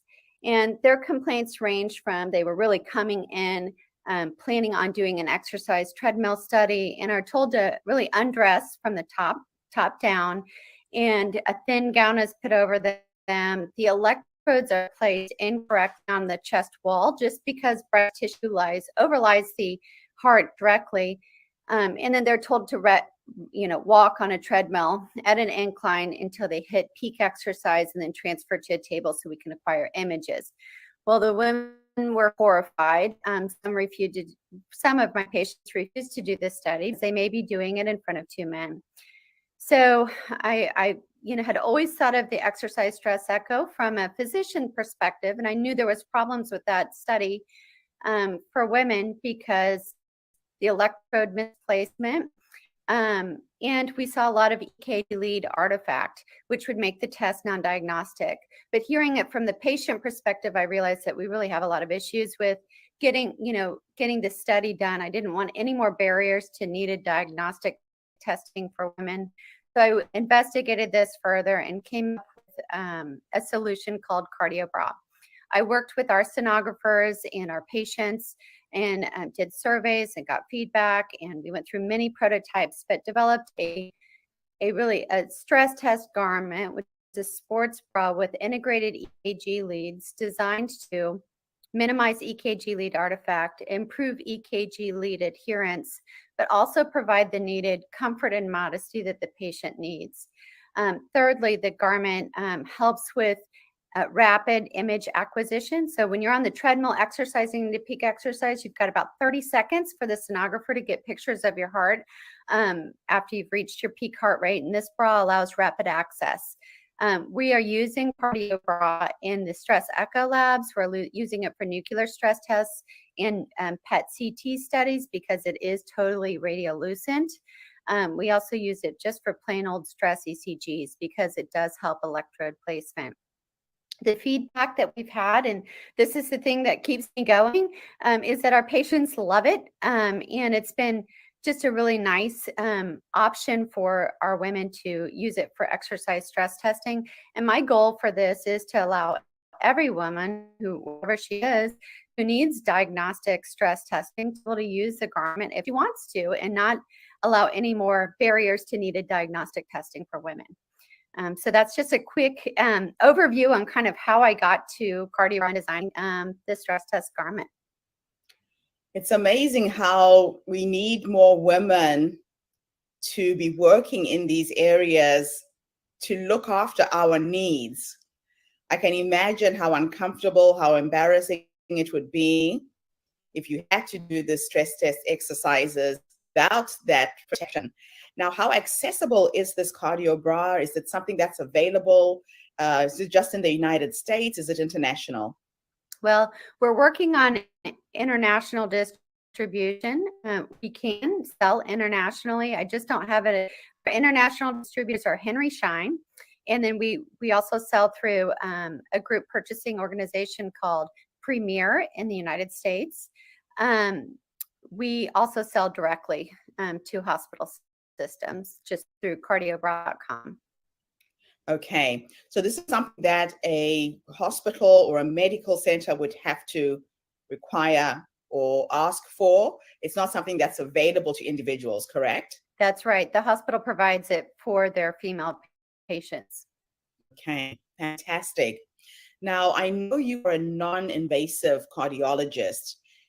Tell us a little bit of what that means, if you can dumb it down so people understand exactly what happens when somebody has got heart issues and the kind of specialists they can go to. Yes. So I'm a non-invasive cardiologist. So I see patients in clinic. And so if you came in with chest pain and you may say, I've been having shortness of breath or chest pain, or I've been passing out, I'd be one of the people you would talk to, a non-invasive cardiologist. I also read imaging. So I read our echocardiograms, I read our CAT scans of your heart. We have different ways of imaging the heart. So we read MRIs, CAT scans, nuclear stress tests. These are all different ways of looking at the heart. And I'm involved with all of that imaging at our institution. I also train our fellows, which are basically internal medicine doctors that are training in subspecialties to become cardiologists.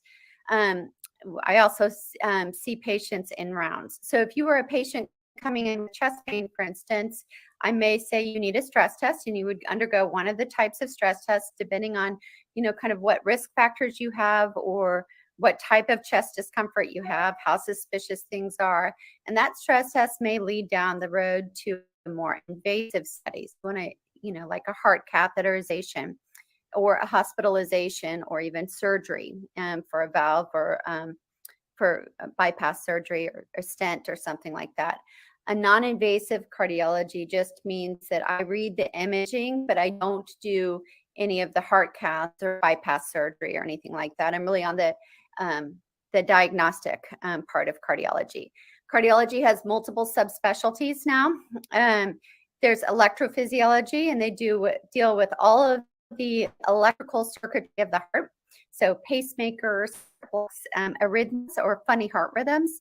Then there's invasive cardiologists. They're the ones that are putting in the stents, or they may be putting in a valve through the groin, through a femoral artery. And then there's heart failure specialists that are now dealing primarily with artificial hearts or left ventricular assist devices and heart transplant. So there's really, cardiology is kind of a really broad field. But if you were a woman coming in with chest pain, you would see somebody like me. There's quite a wide range of specialties there. Mm-hmm. Now, in terms of women's health and preventative things that we can do to not have to come to somebody like you when, things have gone wrong. Vein health. What are some of the tips, ideas you can give our listeners in terms of how to work on their bodies and prevent some of these things from happening?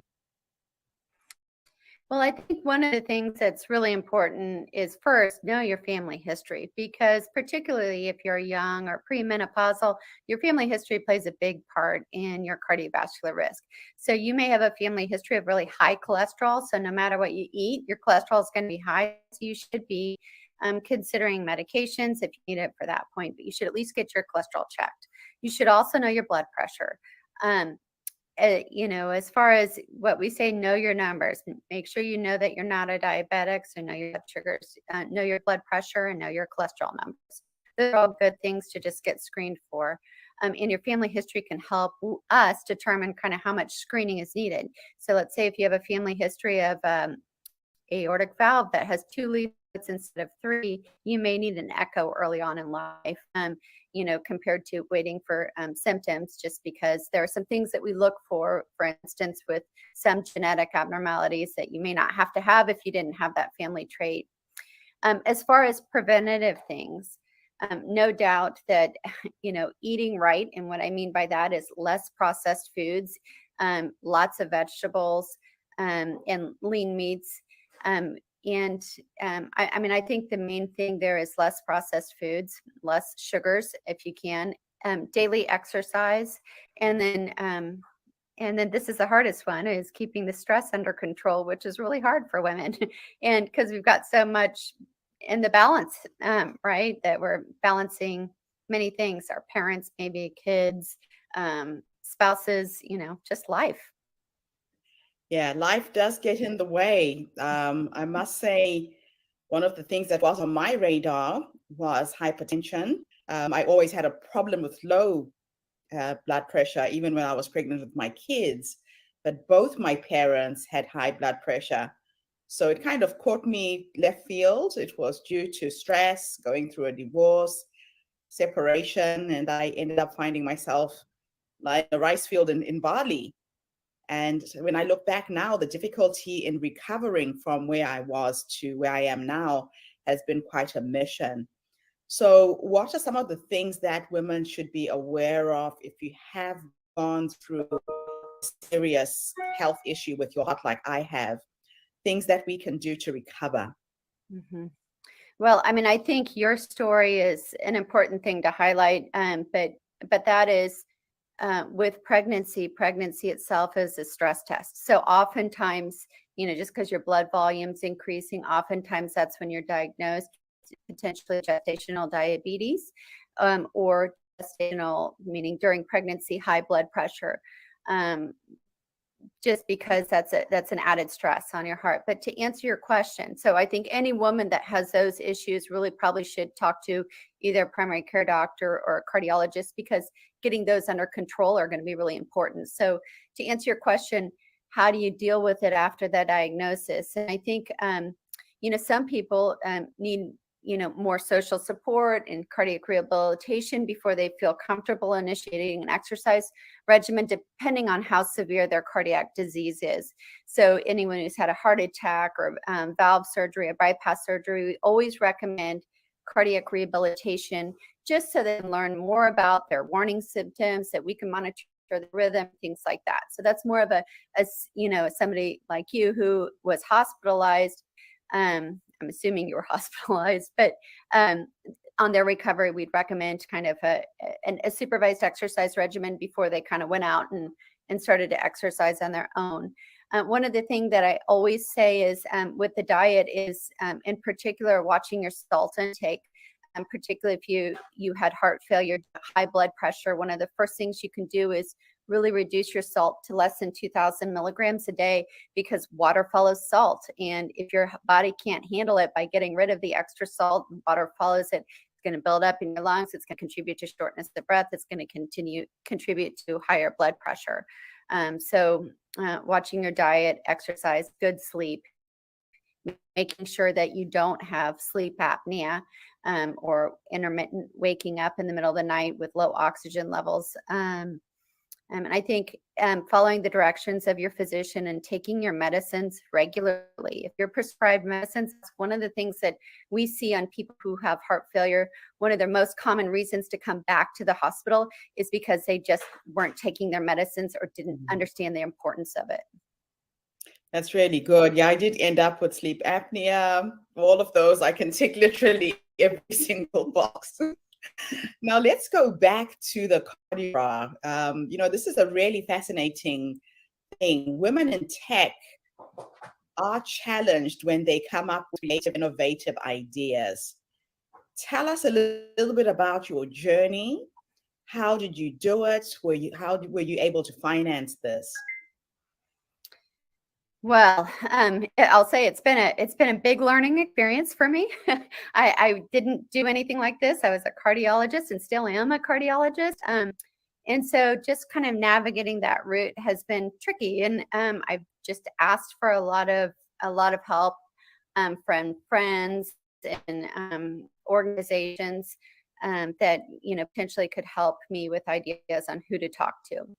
So the process we started, I spoke with our something at our health system called Innovation Central, and it was a new innovations program really geared towards new healthcare innovations. And so I submitted my project and was one of the winners early on, and so helped with the intellectual property and getting the patent and trademarking completed. And they introduced me through the health system to potential investors locally. And this was the hardest part for me, is navigating that part. Like, who do you, how much of your company and your idea do you give up for what amount of money and what's it worth? And anyway, I learned a lot in that process. And right now I'm still learning that way. But I funded it initially just with my own savings. I ended up declining funds initially because I felt like they wanted so much of the company, and it would have been something that I wouldn't have been able to maintain as much decision-making capacity as I wanted, and something that I'd spent so much time and effort on. But that's going to be different for everyone. And you may need funding early on to be able to grow faster. I mean, one of the things that funding yourself is, project is, it makes you really careful on what you're spending money on. So it makes you a little more frugal. So that may be a pro or a con, but it also makes you a lot more invested in the success of your product. So that's kind of how I started. But everyone probably is going to start differently depending on, what they need. Okay, so if you could go back to the younger you, that young woman who had this amazing idea. A lot of times women come up with ideas and then they think, oh, I don't have the money. I don't think this will really work. I don't have, and we hold ourselves back. If you could go back to that young inventor who had this amazing idea and give her 3 nuggets of wisdom based on what you have learned to get to this point, to get your product to market, what 3 pieces of advice would you give her? I think first one would be, don't be afraid. You gotta give it your best shot and go from that. And don't live with regrets. You're gonna make some mistakes. Everyone does. And I think the third thing is you really have to believe in yourself. And if you believe that you've got a product that's going to help someone else, and that you see a big need for it, then go for it at all means. Because you know what, the best thing for me, it may not be the most financially successful thing for me at this point, but I'll tell you, every woman that I see that says thank you when and they're getting their stress tests and they have a smile on their face, that's worth it to me. So the 3 things were, don't be afraid, believe in yourself, and don't live with regret. Fantastic. Now, how can we help you get your product out internationally? As we're speaking right now, I can see some of my friends who are from the UK, from New Zealand, Australia, are all tuning in and listening. You know, a lot of women are already going down this path. They are either recovering from heart failure, they're having to see a cardiologist for something in their practice where they're being helped. How can we help you get this product out internationally right now? Well, I would love help from any ideas, but really with talking to their hospitals about starting to order and carry cardio bras for their female patients. I do think it's a win-win for the hospital because I think patient satisfaction improves. I think we get better stress test results and less need for retesting. So yeah, it's getting the word out to other hospitals to purchase this for their female patients. That would be the best. Fantastic. So I believe in women collaborating, uplifting each other. When someone like you has come up with an innovative piece of technology that helps all of us globally, I think it's our responsibility to help you get it out there. So I'm calling on all of my listeners, please pay note of the website address at the bottom of the screen, cardiobra.com. Do go into your hair center. I will be sharing this with all of my Facebook groups. I think I joined about 15 Facebook groups of women who are recovering from heart failure, who are experiencing issues with their hearts. So we're going to do the best we can to help you get this out globally. But thank you so much for what you've done to advance women's health. You've really made a massive difference. And I know when I was reading your bio, you have a motto. What is it? One woman at a time. Please share that with us before you go. Oh, trying to remember. So I think I have to remember actually what I wrote. If I remember something that I don't regret any mistake, just because you learn from it. But I just go through everything just one day at a time. Do everything just one day at a time. So because I have it in front of me, I really want to share this. You okay, said, yeah. Work So I don't remember that. Yeah. Work to do good and make the world a better place, one person or patient at a time. That's right.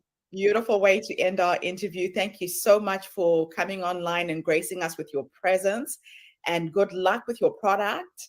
Hopefully we will get to see it in New Zealand, in Australia, in Australasia, and hopefully this interview will help get it here. Thank you so much. Thank you so much. Thank you. Thank you. And thank you to everybody who.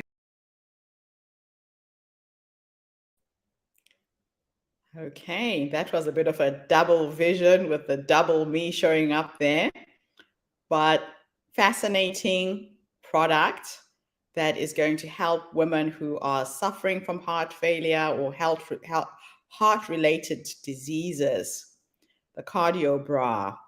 So if you are one of those women, please contact your physician, ask if they can order the cardio bra. Let's try and get this into as many places as we can to help women have a better experience when they're not feeling well, because the issue is always that you're put in embarrassing situations when there's now some things that can help you navigate that uncomfortable space.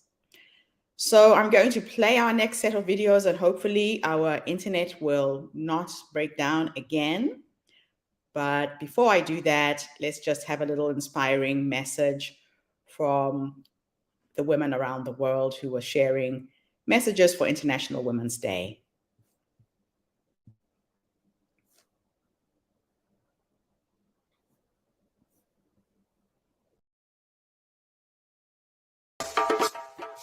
This is the 21st century, and women are still policed on what they wear to work.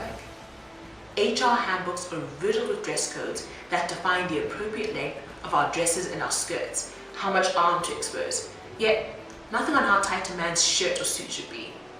And don't get me wrong, I get it. There's a place for rules and regulations in any system. They just seem to lean a little disproportionately toward the woman.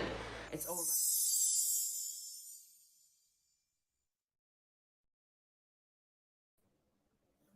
Okay, now we move on to our next set of videos.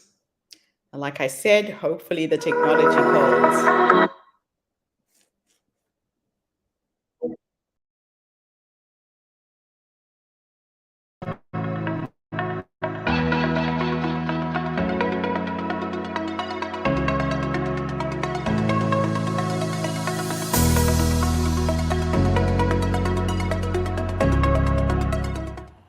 Hello everyone, I feel really excited to be here with you today on the Herstory Women's Global Empowerment Online Summit. Thank you very much to the organizers of this fantastic event for creating the platform where women can come together to share stories, to encourage one another, to cheer one another on as we journey through life, through different challenges, to different victories that we all celebrate. And as we all, live every day to create our stories. My name is Sumbondi, and the story I want to share with you today I titled it Surprised by a Whisper.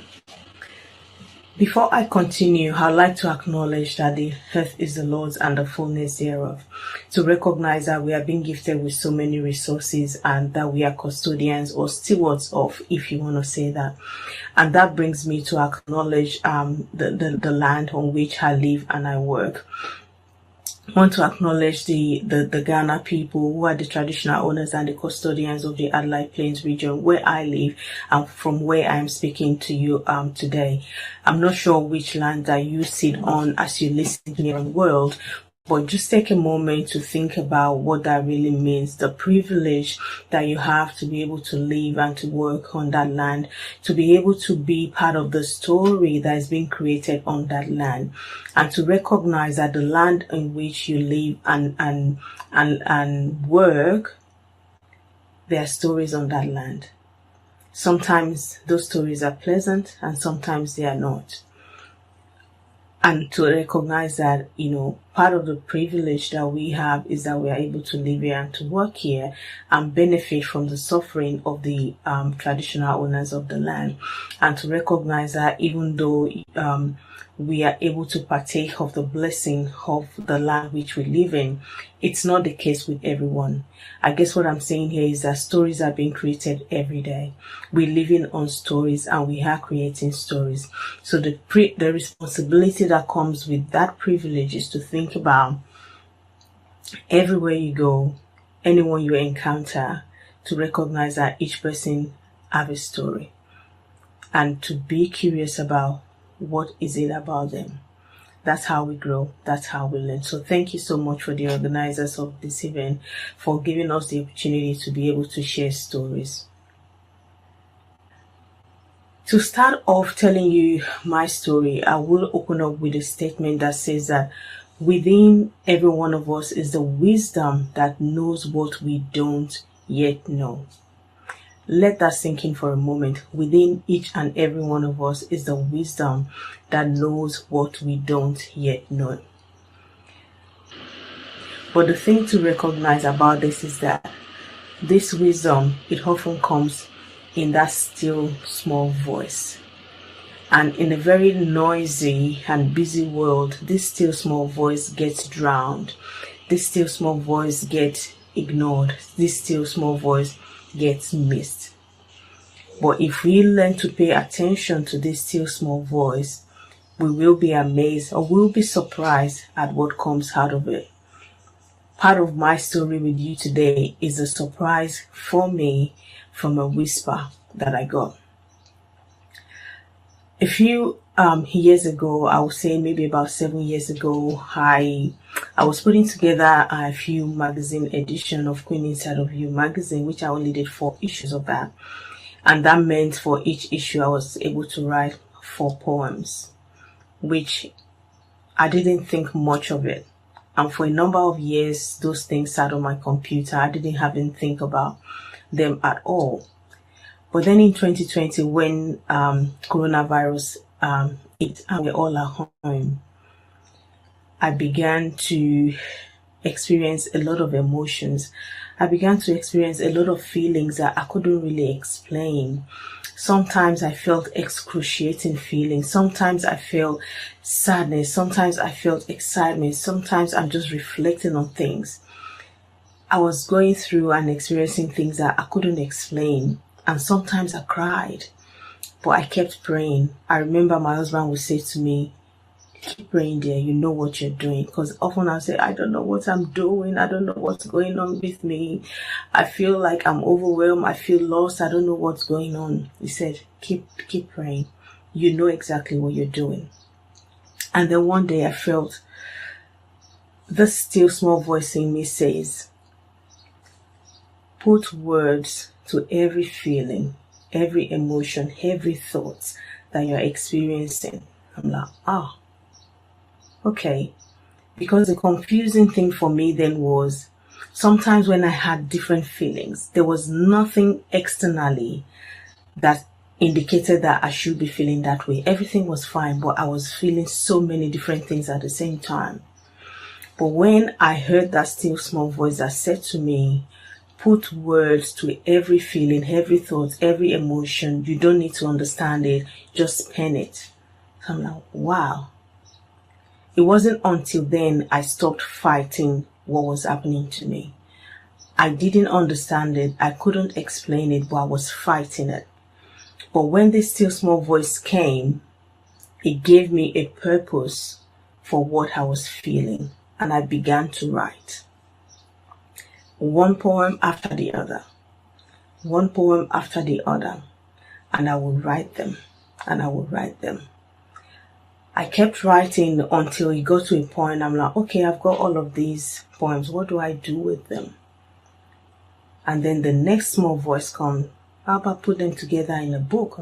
A book of poems. Wow, that's interesting. How do I even go about publishing? I had no clue. Again, I started feeling this, having this experience of fear and overwhelm of not knowing what to do. During the process of writing, something else came up that was another surprise for me, and that was the fact that I had to battle with a lot of self-doubt. That surprised me because generally I felt I was a very confident person in a lot of ways.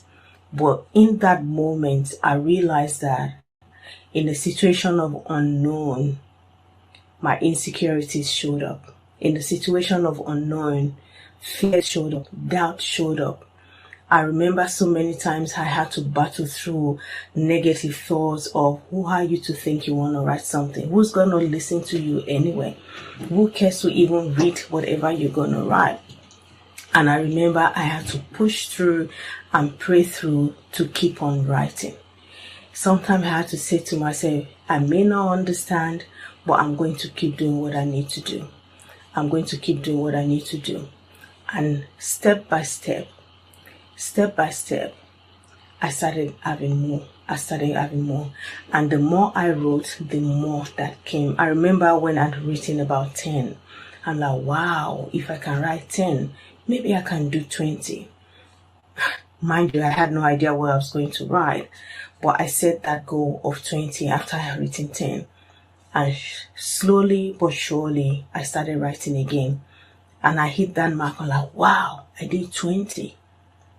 So if I can do 20 when I had no clue I could write any poems in the first place, maybe I can do 30. And I kept pushing and pushing and pushing until I have so many. And then I started thinking when the next thing came, put them in a book. I'm like, okay, so what do I call them?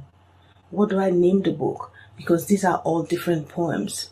There was no theme, nothing to it. I was just writing. And then again, the still small voice came, Divine Whispers. I said, that made sense. Divine Whispers. So I'm like, okay, if I put this to be Divine Whispers, what am I going to call the next one if I write another one?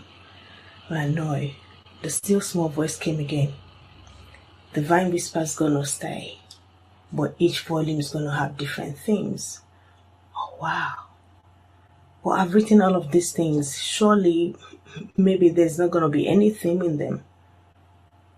And the voice came again. How about you look through and start putting them together? So I began this next journey of looking through, putting them together, and began to learn about publishing. What do I need to do? How do I go about it? I kept pushing my own boundaries. I kept challenging my boundaries. In the process, I realized I was growing. And I started off writing I feel like I'll put it on writing a surface level. I wasn't being vulnerable. But over time, I started digging deep into all the different emotions and feelings and the fears that were showing up. And I began to write about those things.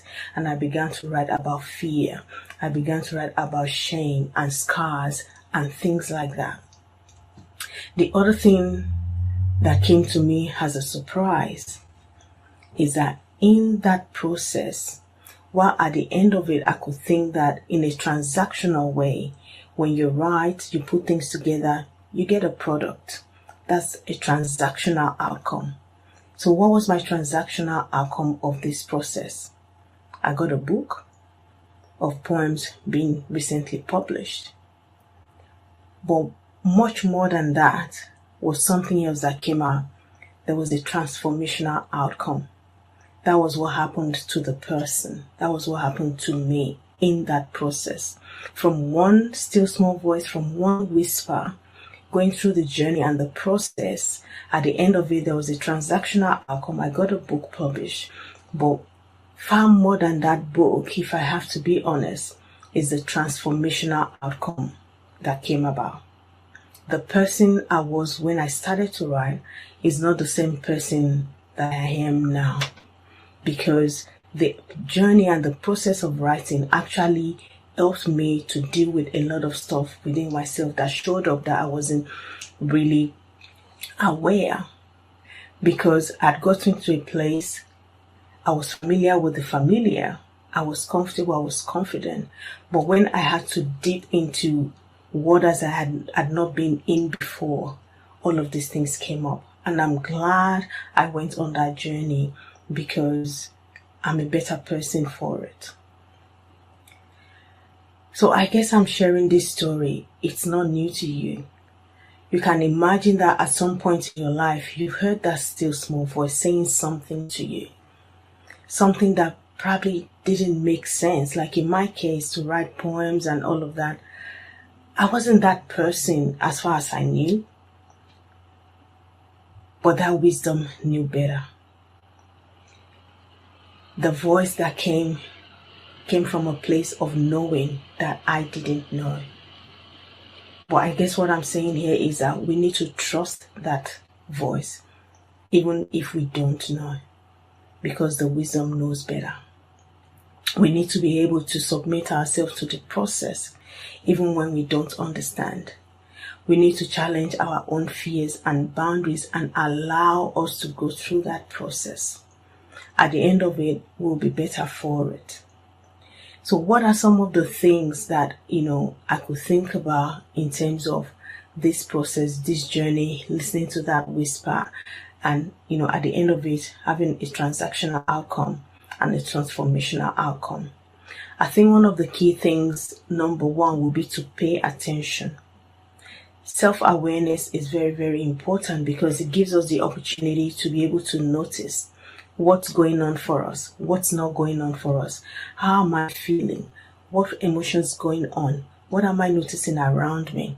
I heard something, that voice that said that. What was that about? Was it just me thinking? What was I thinking before that thought came? Giving time to self-reflect and to pay attention. And I know this is very challenging, especially now we have so many things, that's, fighting for our attention. So many things that we need to give time to. And it takes away that time of reflection.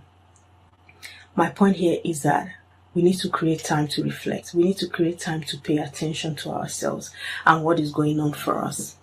And then the other thing, apart from paying attention and being more self-aware, is to be able to capture the whisper. Maybe that still small voice comes to you and says something. Capture it. Maybe put it in a notebook, turn it into a song so you don't forget, or put it on a notepad on your mobile phone, because we go everywhere with our mobile phones these days. Capture it. You may not use it, but hey, it's not gonna hurt. Capture that whisper. It may not make sense now, but it may make sense later. The next thing I would say is, don't overthink or overanalyze. And I can say, hey, I'm saying that to myself because I tend to overanalyze things. I want to see everything, laid out from, I want to know what I'm doing. But sometimes you need to trust the wisdom.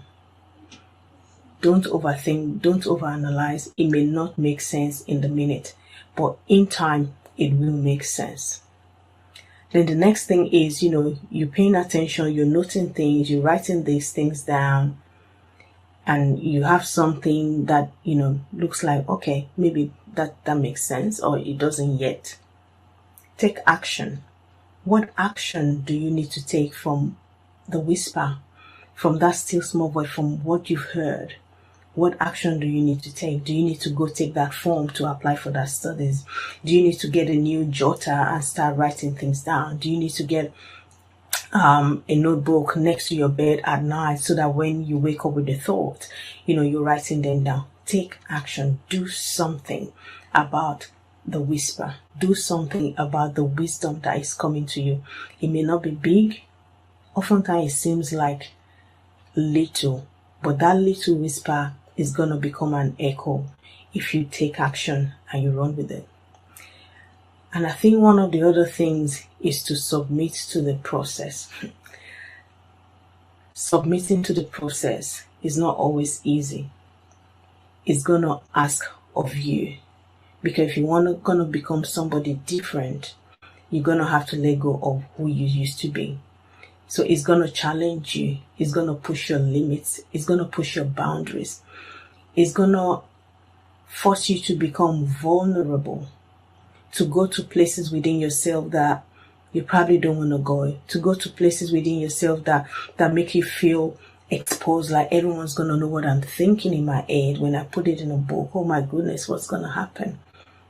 Or it's going to make people see me when I make mistakes. It's going to make people realize that, I'm still doing this. I'm still struggling with that. If you want the whisper to become an echo that then reverberates to other people around you, we're going to submit to the process. But I think based on my experience, we'll be better for it.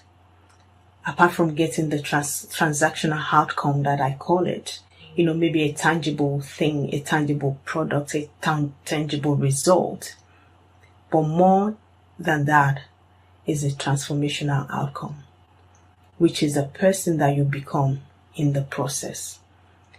I'm very grateful for that whisper. I'm very grateful for that voice that said, put words to those feelings, to those emotions that you're going through, to everything that you're experiencing.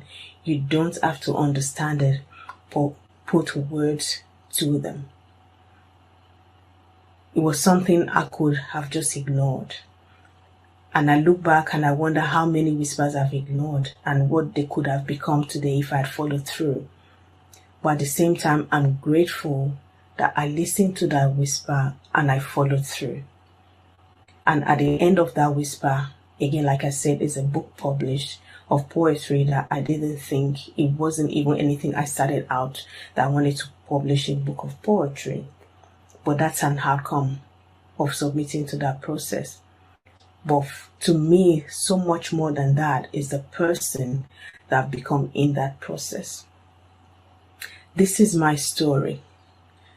And I know this is not an unfamiliar story, because I know that we all hear that still small voice sometimes.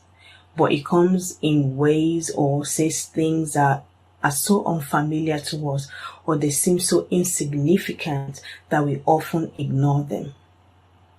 Having gone through this process and this journey myself, I've begun to ask myself the question and wonder if what I currently know about myself is all there is. And I know now that that's not the case. I know now that there's so much more within me and within you that we've not even begun to scratch the surface. But unless we are able to take the journey that we are being led through that still small voice that I call a whisper, we may never know. I guess at the end of this journey for me, I've become a lot more curious about this and challenging myself. And I want to put the same challenge to you and the same question. To ask that, have you ever wondered if what you currently know about yourself and what you've currently achieved where you are right now is all there is? And how has that limited or how has that propelled you? Think about that for a moment. If you had asked me like 2 years ago that, oh yeah, you're going to publish a book of poetry, it's not something that's going to come naturally for me to think I could do that, because I didn't think I had the capacity to do that. But an interesting thing happened when I put the book together and I was going to write the back cover for the book. And I was reading about what do I need to write on the back cover, and you need to write something that actually qualifies you or gives you the authority to write what you have written. I'm like, okay, what's the track record here for me about poetry? And it wasn't until that moment then I heard the whisper again, and I was reminded of when I was very young, maybe in primary school or early high school. I used to have a notebook where I would write things. I would write inspirational things. I would write things, you do handmade cards, and I would write messages in them. And I had that moment of, aha, this was there all along. It's just been buried, under so many other things that I never even consciously thought about that. And even while I was writing the poems, it didn't even come to mind until I got to the point where I needed that wisdom. And that still small voice brought it again. Wow. There is more for you. There is more for me. I guess the bottom line of my story, which is your story, that I want you to keep paying more attention to, is the fact that it doesn't matter where we are, it doesn't matter how much we've seen of ourselves, there is still so much more. But the challenge is the invitation to so much more does not always come with a loud bang or sound. Sometimes it comes in that still small voice. And in a loud and noisy world, unfortunately, that still small voice gets drowned. My invitation is to slow down the noise so that the whisper can become clear to you. As you allow the whisper, I'm confident that there's going to be an echo eventually if you follow through the process. It may not make sense to start with. It may even be something that you can't even imagine that you are able to do, or something that is in you. But trust that wisdom. Allow that wisdom to lead you. You're not going to have the full picture, because I can imagine if at the beginning the wisdom said you're going to write a book of poetry, that would have overwhelmed me, because at that point in time I didn't believe that I had it in me. But step by step by step by step by step, I got there in the end. Now I have the confidence, now I have the belief that I have it in me. And writing these sort of things now is not that overwhelming anymore. I'm grateful for this experience. And I'm sharing this journey with you because I know you have it in you as well. Begin to wonder and ask yourself the question, what you currently know about yourself. What you have achieved so far, is that all there is? And how has that limited or propelled you? My message to you is this: there is more for you.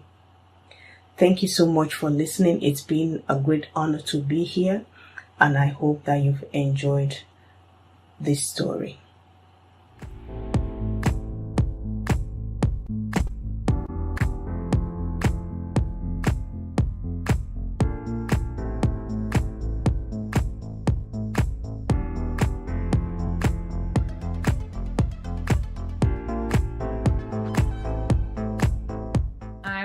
Cheek. I'm 48 years old and I'm based in Louisville, Kentucky. I was a New Yorker for 25 years and I just moved back home at the beginning of the pandemic. So it's funny how life comes full circle.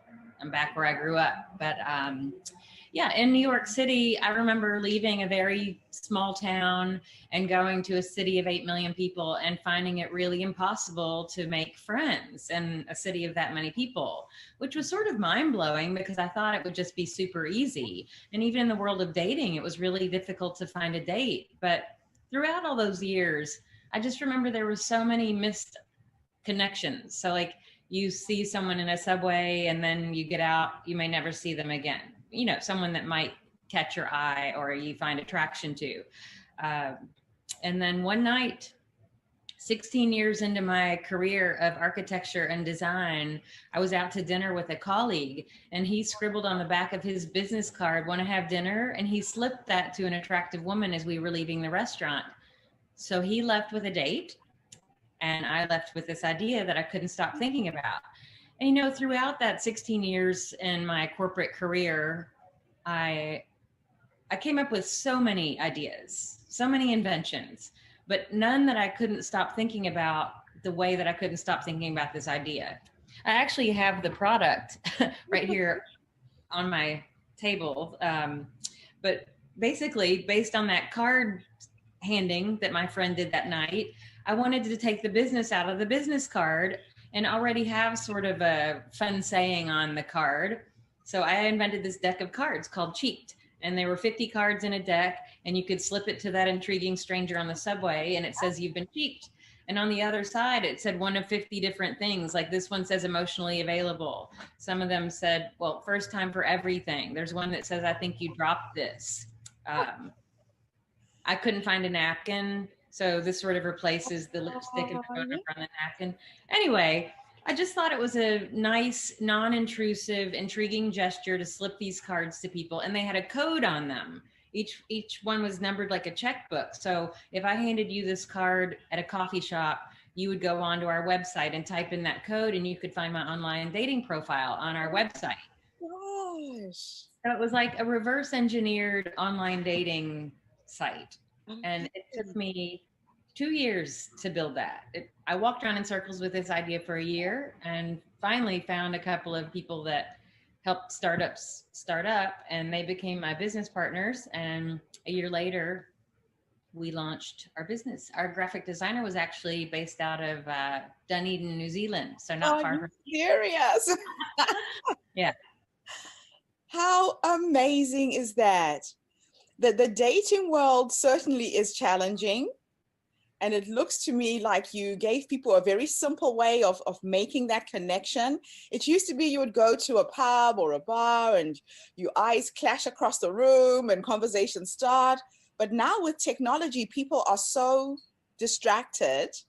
It's not that easy to connect anymore. Yeah, I did a TEDx talk on this very subject because, you know, I started this dating card business when Match.com was a thing. Like this was before dating apps had really taken off yet. So I've watched all of the world of dating evolve over the past decade. And I think it's become more and more difficult to make connections in the real world because everyone's staring down at their phones. Yes. And going into a bar in New York City, I remember walking up to numerous singles that would be sitting right next to me flipping on Tinder while you're right there. Yeah, they could be sitting right next to them or right behind them. Like if people just looked up, they might have found the love of their life. So anyway, I've just been inspired by this concept from the very beginning.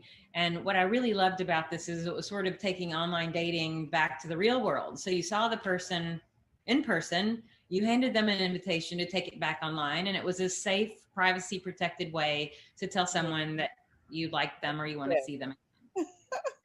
So, but since then we've altered the idea. I was on the show, the ABC Shark Tank here in America. I think you guys have the Dragon's Den there, and they didn't love this idea, and I think they didn't love it because they're millionaire investors that are married. They're older. They have no idea what it is to be single in a compact city that's impossible to meet people.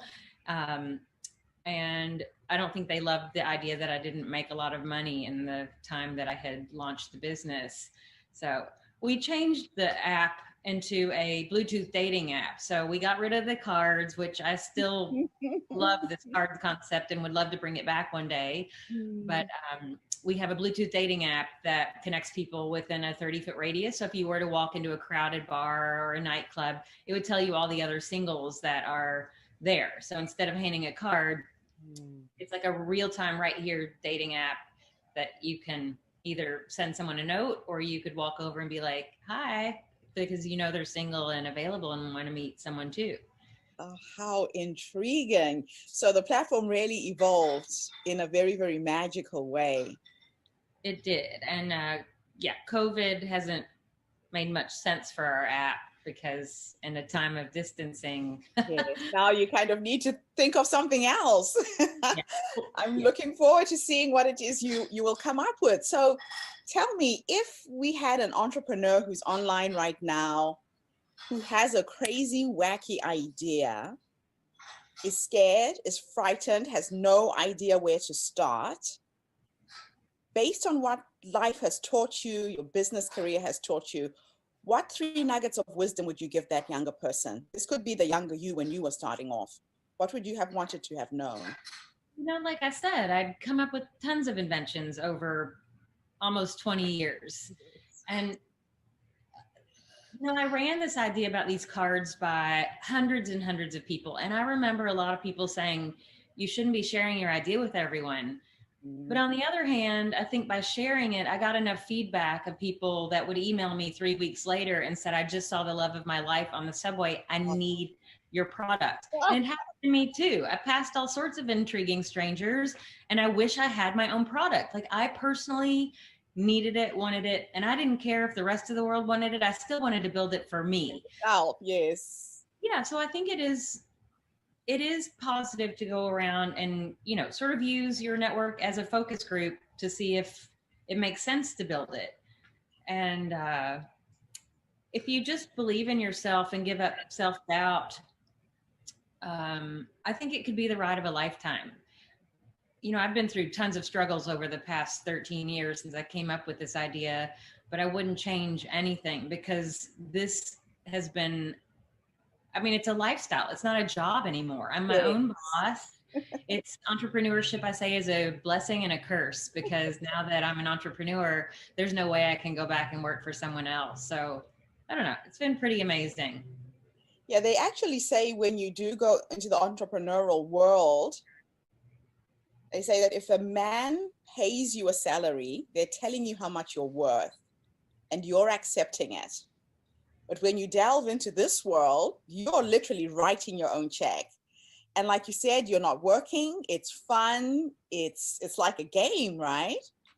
Exactly. And that's the most beautiful thing about going down the entrepreneurial journey. So the so-called failures, things gone wrong that you have experienced, how have you overcome them? How would you recommend somebody deals with challenges when they do show up? Well, I think entrepreneurship is not easy. It's not for the weak of heart. You've got to have serious resilience and grit and determination, ambition.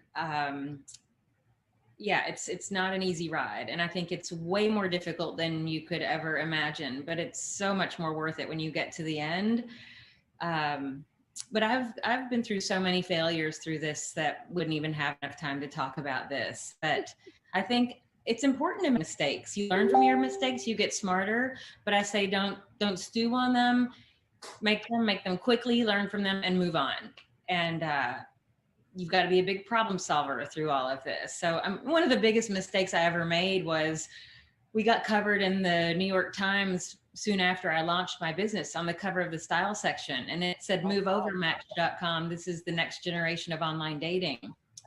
We got the most orders for these cards that I've ever gotten since I went on the Shark Tank. But our web developer, who was in England at the time, so we scattered out using all these vendors all over the world, just trying to penny pinch because we're a lean startup at this point. Yes. And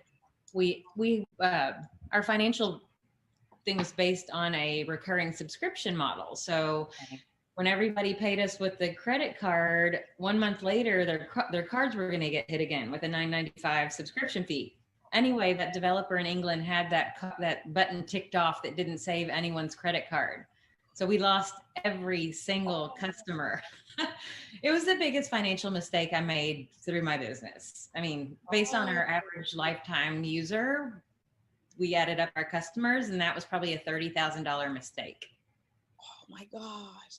And such a small thing just completely missed. Well, yeah, and the lesson I learned was to test your technology, test it again, test it again. I mean, I could say this like 100 times over. And, you know, I think another mistake that I made was not having a technical person on my team. So I really needed a tech co-founder. I don't have that skill set. And I think it's important to fill in the blanks of what you're not able to bring to the table in your journey. Yeah, yeah. So, you know, a lot of people are looking for ways of creating apps and monetizing them. Let's talk a little bit about the different models and the different ways that one can monetize on building two databases and bringing them together. What can you share in that space? Even in our current dating app that's not really working right now for many reasons, it was a free app. And you know, starting out, you can't really charge when you've got Tinder and Bumble and all these multi-million-dollar backed companies. You just can't charge to compete against these other massive, like they're just the big guys in the business. So you just got to start out and hustle your tail off to get enough users that it makes sense to either have advertising or come up with creative ways to have premium memberships, which both Tinder and Bumble are managing to do that right now. So I think that's, for dating apps, I think that's the main way to monetize. Mm-hmm. Interesting. So if we were to step into your future, you are a woman with many, many, many talents, many ideas. Where are you going now? What is the horizon? So I'm new in town. I mean, I've been here for a year, but it's been really difficult to find networking opportunities. But, you know, I do a lot of speaking gigs. I just hope to inspire other female entrepreneurs that are considering taking the leap into entrepreneurship.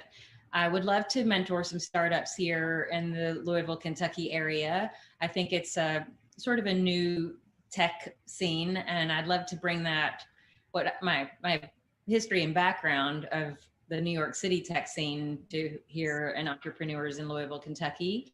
And I do have another idea for an app that is inspired by my own making connections here in the middle of distance time. Yeah. So it's another idea that I really can't stop thinking about. So the last time I had one of these ideas, I brought it to life. And yeah, I just need to find a developer to code this app for me. They say that the Chinese write the word crisis with two symbols. One stands for danger, the other stands for opportunity. And I really think at this point in time, humanity is craving connection like no other time in the history of mankind.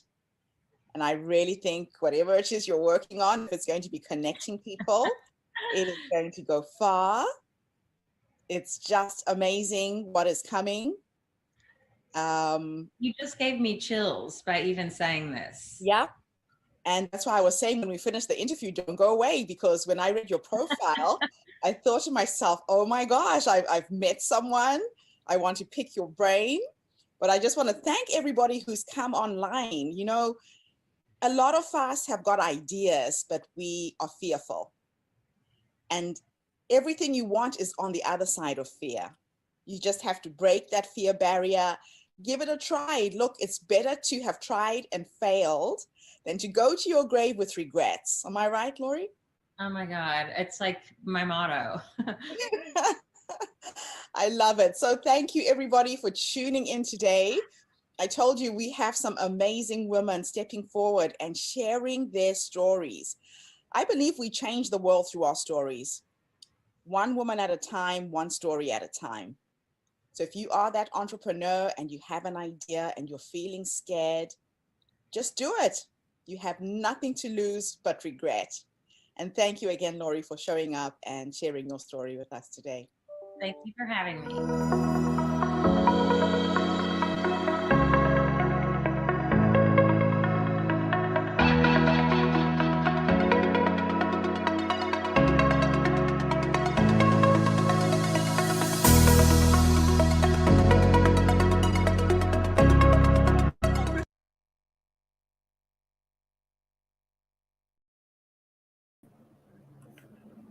Welcome, welcome, welcome back, everybody. It gives me pleasure to welcome our next speaker. How are you?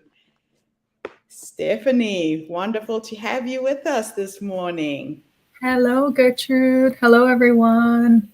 So nice to be here. Thank you so much for joining us and being right on time. So what we're going to do is we're going to play your video first, and then we will have a nice fireside chat, discussion, and pick your brain in terms of what you are sharing with us today. Okay, sounds good. Thank you. Awesome. I'll cue up the video.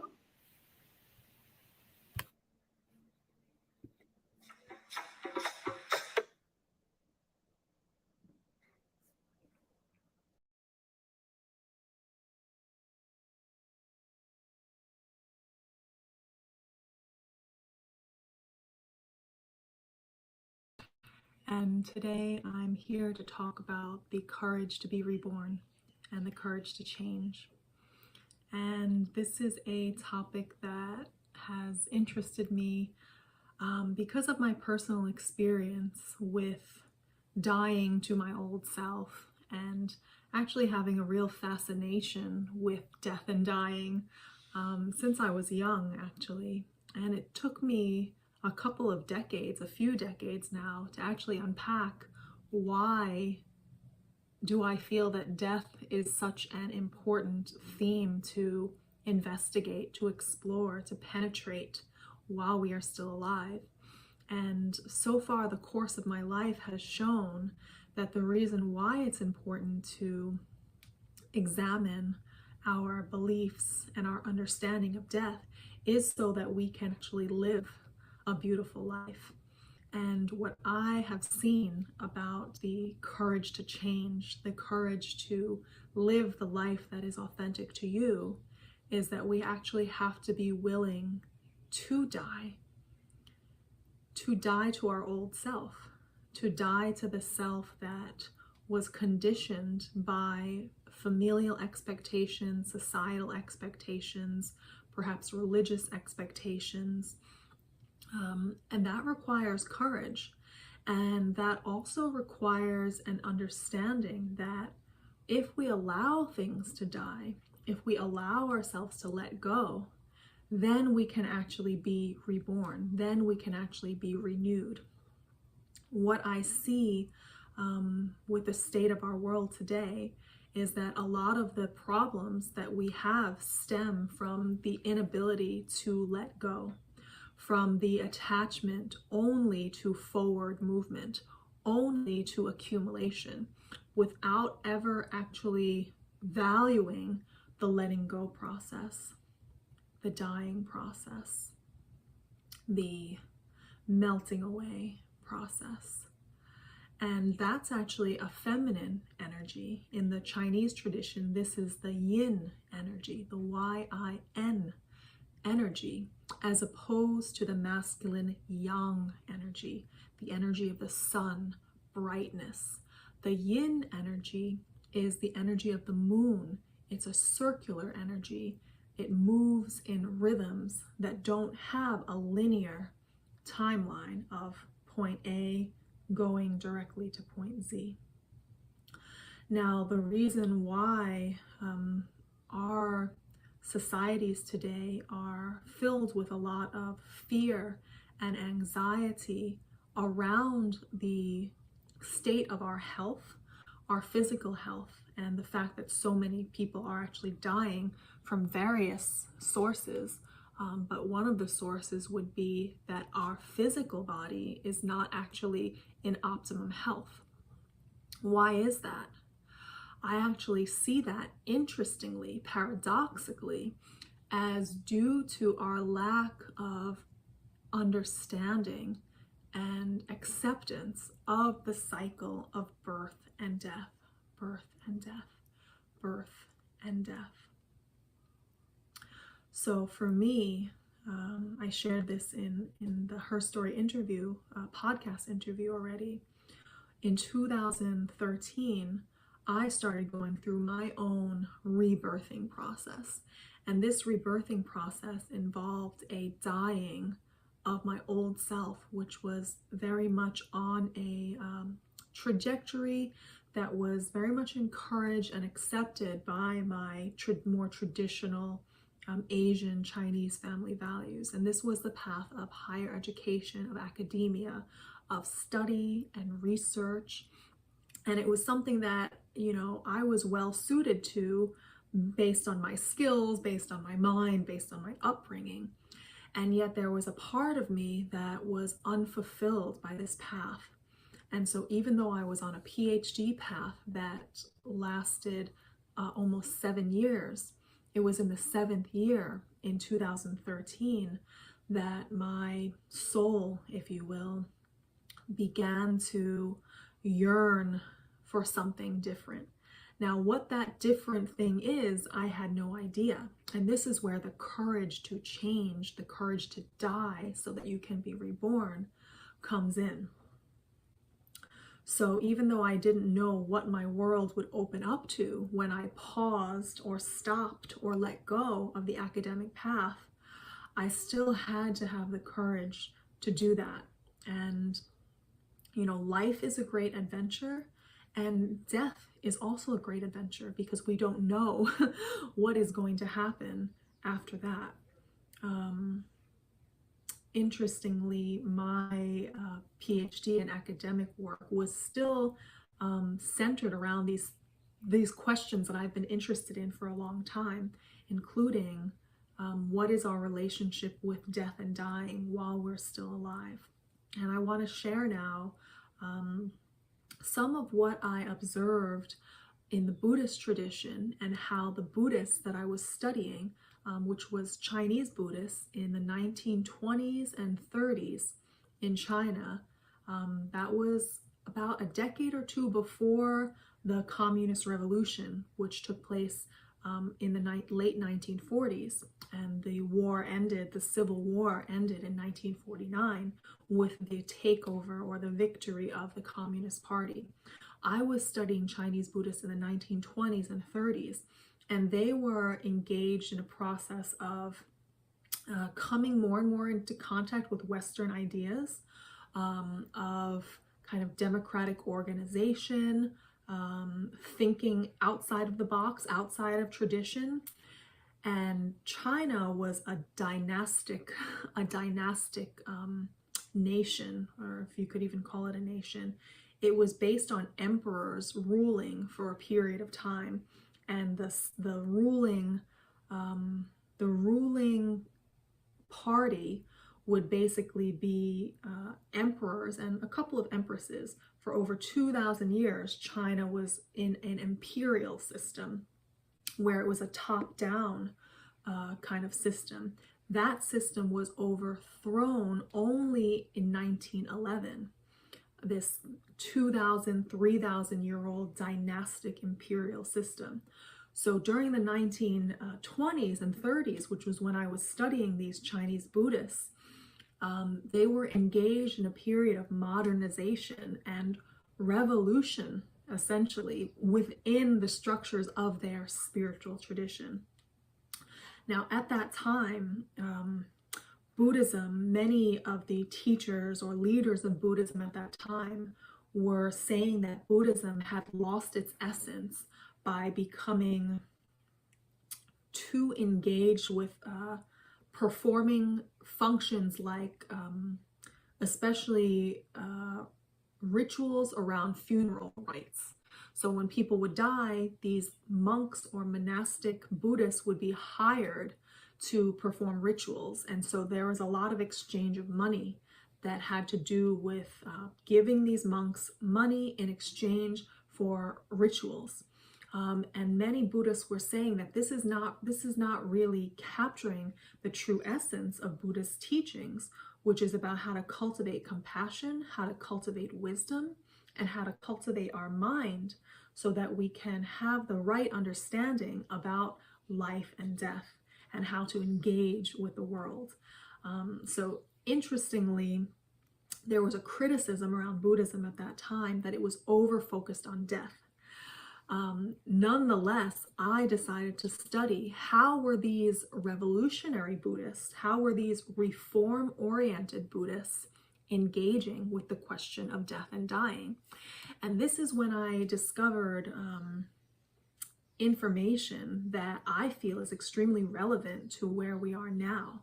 Because where we are now is people are starting to accept that death is a part of life, and starting to accept that we need to approach sickness and dying in a way that is more compassionate to those who are in the transition, and also to the family members and the friends that are around these people. How can we create an atmosphere of peace around this basic event that will take place in every person's life? How can we create that atmosphere of peace and compassion and promote love within that space rather than fear and anxiety and neglect in many cases? So in this remaining time we have together, I want to share a little bit about what I saw. What I saw was that the Buddhist practitioners who were not monks and nuns, they were just ordinary people like me and you. So in the Western Christian comparison, it would be they were not ministers or pastors or clergy people. They were the devotees. They were the lay devotees. So these lay devotees, Buddhists, were organizing themselves in volunteer groups. And they were basically setting the intention and the shared agreement that if the time would come that one of these group volunteer members was about to pass away, was critically sick, or one of their close family members was critically sick, they would send letters out, because it was only letters, it was before we had our phones. They would send letters out by horse and notify the other members of this organization that one of their members was close to death, or one of the family members of the members was close to death. And they were calling on the support of the community to gather around this person and help them at the time of dying.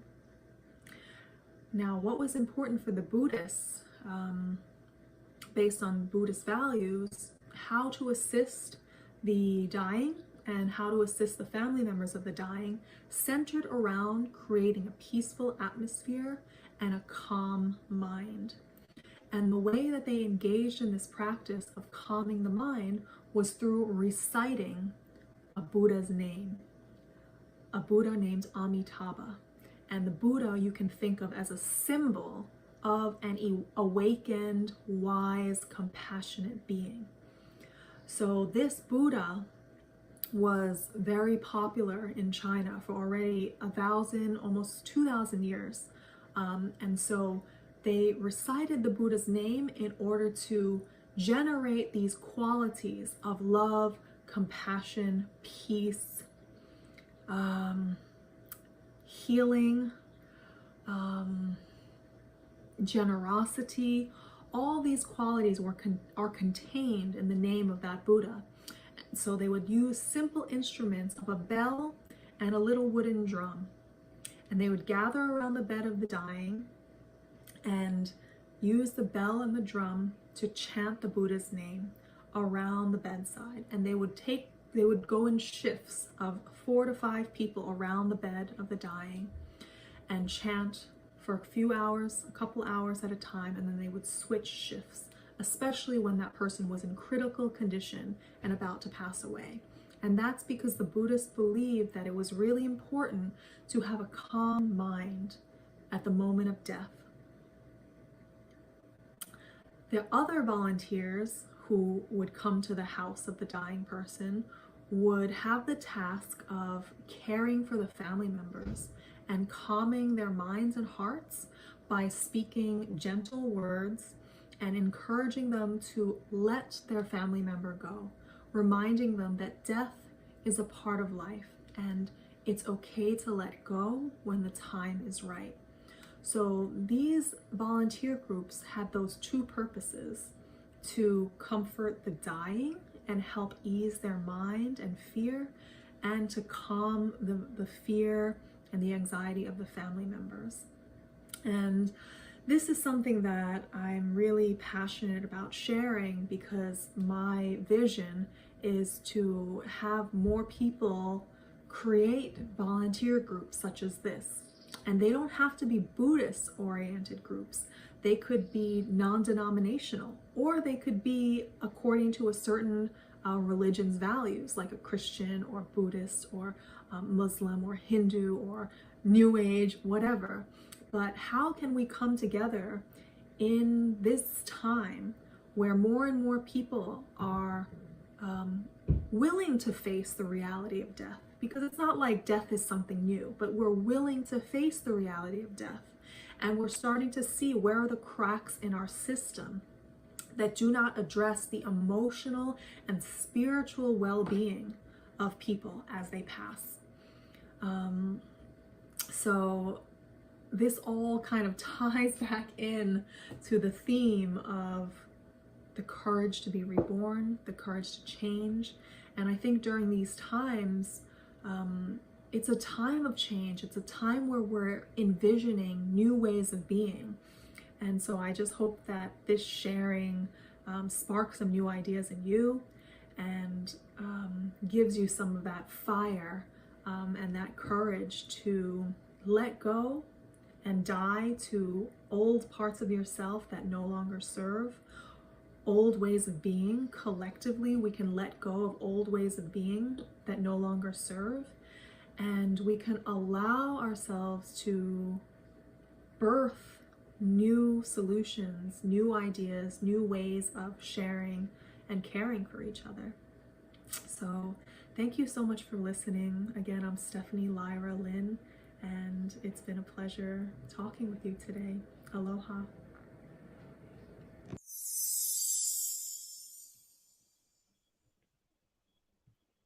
Wow, what an amazing presentation, Stephanie.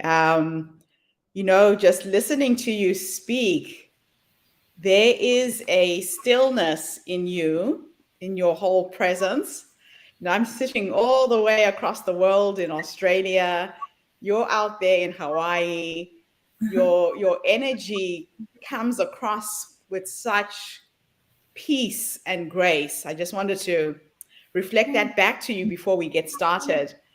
Thank you. I'm How glad do that you it comes across and touches. Yeah. So my question is, how do you achieve that in a world full of chaos and war, the stuff we're going through right now, and COVID? What is your daily practice to stay so centered? Mm-hmm. Well, I was fortunate to have been exposed to Buddhism at a young age. And I guess my whole orientation has mostly been to look inside first before looking outside, like to investigate what's happening within me. I guess I just always had this understanding that what's outside is reflecting my state of being. So the only thing really to do then is to cultivate the breath, cultivate presence, cultivate compassion, so that I can respond to the environment in the best way that I can.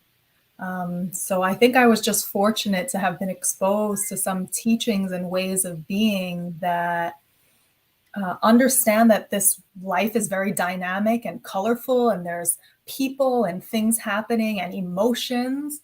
But there's a way to use our powers of our mind and our spirit to come to a sort of center. And I think every spiritual tradition has this. In Buddhism, the practice is to begin with the breath, they call it tethering the mind to the breath, just a simple inhale and the exhale. And the mind is like a storehouse. So when we don't come back to a point of focus that is rather still, it kind of can get swept up by all the stimulus that are coming in from outside. Yes. You accumulate a lot of junk. And so if we don't empty that out, then it becomes harder. Like the energy of what we are consuming will start to color our feelings, our thoughts, even our physical body. So it's a practice of emptying out for me, emptying out, and not so much being enamored, I guess, by what's happening outside and what this person is saying, doing, and what's even happening circumstantially, in my life. It's interesting, the tethering of breath. So what I hear, the tethering of the mind, what I'm hearing is our mind is always just going and grabbing this and grabbing that. We're all over the place. And when you tether it, you're grabbing it on a cord and saying, come back, and the breath can achieve that. Is that correct? Yeah, exactly. Yeah, it's a very visual word, tethering. Yes. I saw that. I could see. That's so cool because I'm one of those people. I'm one of those people who can't meditate sitting down. Mm-hmm. So my mother used to say I was ADD as a child. I was always just running around. I do multiple things at the same time. I can't focus on one thing. If I'm writing a book, I'll write 3 books at the same time. If I'm reading a book, I have 3 books I'm reading at the same time. And so my form of meditation has to be when I'm in motion. So I walk, I do walking meditation. Yeah. And when I'm walking, there's a point where I can hear my heartbeat in my head, and then my mind stops. And it's normally when I'm walking in nature and I just kind of space out and time just melts away. So meditation can be different for everybody. Definitely. Not everybody can be still to meditate, right? Yes. And also, the West has been presented a certain idea of meditation based on whatever teachers and even companies are presenting the picture of meditation. But actually in the Chinese Buddhist tradition, which I was trained in, and again, was fortunate to have many teachers and do long silent retreats, in the Chinese tradition, which is a couple thousand years old, they don't just sit either. They also do walking meditation. They even do running meditation all around the center. Wow. Okay. Yeah, they have a meditation hall, a meditation room. In the center, there's usually a statue of a Buddha as a central focus. And then after a period of sitting, there'll be some instrument signaling the time is up. And then we'll go into a period of walking meditation. And there's slow walking where you just focus on your heel, the middle of the foot, and then the toe, and then the next foot, the heel, the middle, and the toe. And you focus your mind that way. That's the slow one. And then there's the more regular pace, just going a little faster. And then the meditation teacher will hit a stick and we start running. We start running around for a couple of minutes, and then the stick hits again and we freeze. and we just feel, just feel the sensations start to cool down. And so there's all sorts of techniques for meditation, totally, not just sitting. Yeah. I love it. I absolutely love it. And it's just so fascinating. But the most fascinating thing about your presentation is the whole subject of death. Now, we are born to die. The minute we're born, our cells start to disintegrate. And death is really the other side of life, but we are so fearful of it. Without death, there is no life, right? And I can say this because I've had a brush with crossing over myself when I collapsed with heart failure. And when I came back, when I got my breath back, I have been a full expression of me. I am living life to the full right now. It's like I realize that the line is very, very thin between these two dualities. And our job as human beings is learning how to dance with both, knowing that the crossing over is not that as far away as we think it is. Yeah. It's the most inevitable thing that will ever happen to any human being. We are born to die. Yeah. So these rituals that you shared, the monks coming together, helping the person who's crossing over, and it's all based around the fear. So in the Buddhist religion, is there an afterlife? What is it that people are helped with to understand what happens after death? Mm-hmm. Well, one of the basic principles is the idea of karma, that our thoughts, our words, and our deeds have an energy, and that the results of that energy that we put out is always going to have a result that matches the output, matches the intention, positive or negative. So the Buddhists believe basically that at the moment of death, we're actually kind of overcome by our karma. It's kind of like a life review, I think, in the Western tradition. Like the results of our thoughts, words, and deeds accumulated all from this life will kind of flash before our eyes. And depending on the nature of how we have operated, we're going to be influenced by that. So it can be a more scary picture if, we've been filled with a lot of pollution in the thinking and in the words and things like that. So the Buddhists basically believe that if we can focus the mind at the moment of death, even no matter what our karma has been, as we kind of feel the influence of that come before us and our senses start to disintegrate, that we'll be able to maintain the center. So it's pretty much the same concept as meditation, to kind of just maintain that meditation practice up until the moment of death, so that no matter what is coming before you, you can kind of hold that center. And then there's different Buddhist traditions. The one that I was studying in my PhD was a more devotional tradition of Buddhism centered around that Buddha Amitabha. And they believe that this Buddha made a great vow that he would not become fully enlightened or awakened unless he could sort of use his powers of awakening to help others be reborn in a pure land after death, be reborn in a pure land where it would be much easier than this earthly realm to cultivate their mind, to cultivate compassion. So basically, he made that great vow. Okay. Buddhists believe that he made that vow. And if you can tether your mind to kind of connect with the vow power, they call it the vow power of that Buddha, then you'll be able to have a kind of peaceful rebirth. So that's actually a very popular tradition in China and Asia. Wow. Wow. So in your work, how do you help people? Let's say if there was somebody who's listening to this interview right now, tell me what you do and how you help other human beings. Mm-hmm.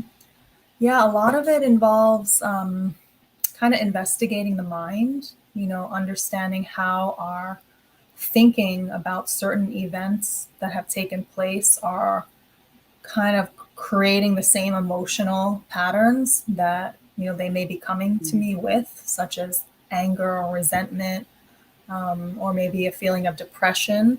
So I kind of am an investigator by nature. So we kind of investigate and try to trace back the root of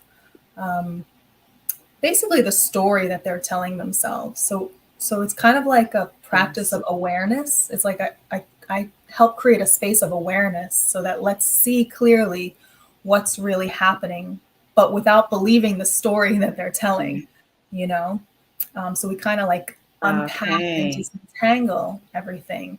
And then they can start to see that it's the story in their mind that is creating this emotional reaction. So it's kind of like taking responsibility. So it's like the stories we tell ourselves, right? Mm-hmm. Yeah. Yeah. Because we do tell ourselves stories, and those stories become so real. Yeah. And I also they like to hold us back. investigate the family a bit and see how a lot of stories we tell ourselves are not new at all. One of my teachers says, don't own your suffering so much. When you identify these painful patterns, he says it's not really even yours. It's kind of just passed down. So see it for what it is so that you can let it go. Don't take ownership. Like, this is my pain, my painful story. Actually, it's something that's been repeated. It's been repeated and repeated. And if we can just be aware of it, we can be the one to stop the cycle, Yes. Okay. And I like what you said, that it can be inherited. Because sometimes it's something in your family, it's passed down generation to generation, correct? Yeah. And you're not even aware of what you have absorbed through your lineage. Yeah. Yeah. Okay. I'm thinking of Wow. there's a study that's been done on this with mice that shows how an initial trauma can pass down one generation and even two generations, they proved. So one generation of mice was kind of stimulated with a certain traumatic thing, like maybe when they went to eat something, they would get electric shock. I'm not sure if that was a stimulus, but they would get a shock. And then the next generation, would have that embedded in their system. And then even to the next generation, now every time the mice would see this type of food or see this same stimulus, they would have that reaction in their body, even though nothing had happened to them in this life. It was two generations back. And so the studies are trying to say that this is how we operate too. So some people may be listening or watching and feel that they have maybe nervous reactions or rather strong reactions to certain stimulus, but when they look at the events of their life, they're like, nothing has really happened. Where did that come from? Yeah, exactly. That's interesting. Yeah, we call it an ancestral memory. Yes. That something could have happened to your ancestors. Yes. And it's in your DNA. It's an ancestral memory. Yes. And sometimes it's hard to release it. Mm-hmm. And it's not even yours to keep, but it's there. And it just plays in the background. Yeah. And once you're made aware that it's there, then you can release it. Yeah. Did you grow up with that awareness? Like, was it part of your cultural upbringing? Yes. This idea? Uh-huh. Very much so. Very much so. And so in Africa, we had what was called our form of prayer, or our religions were ancestral worship. We prayed to God through our ancestors.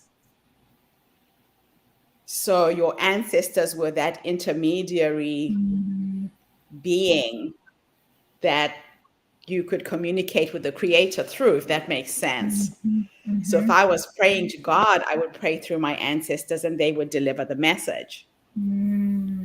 So we have these layers to our traditions, which unfortunately were demonized with colonialism. And so when Christianity came to Africa, a lot of our religions got lost. You know, I grew up knowing that there is abundance in this universe, and all you had to do is ask, and it would be delivered.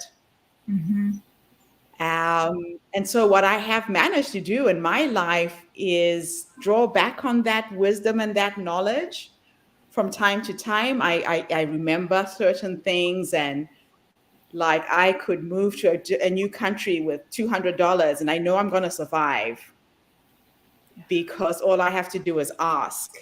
And then the right people cross my path, and then the right job shows up. To give you a classical example, today I was laughing with my son because he knows I'm here in Australia. I've decided to set up my business and my company here. And what I was planning to do, the company that had said they would help me, everything collapsed. They had lied to me. What the promises they made didn't come through. And so for me, when things are supposed to work really well, things fall like a puzzle pieces. Just, it's magical, it's seamless, it's not hard.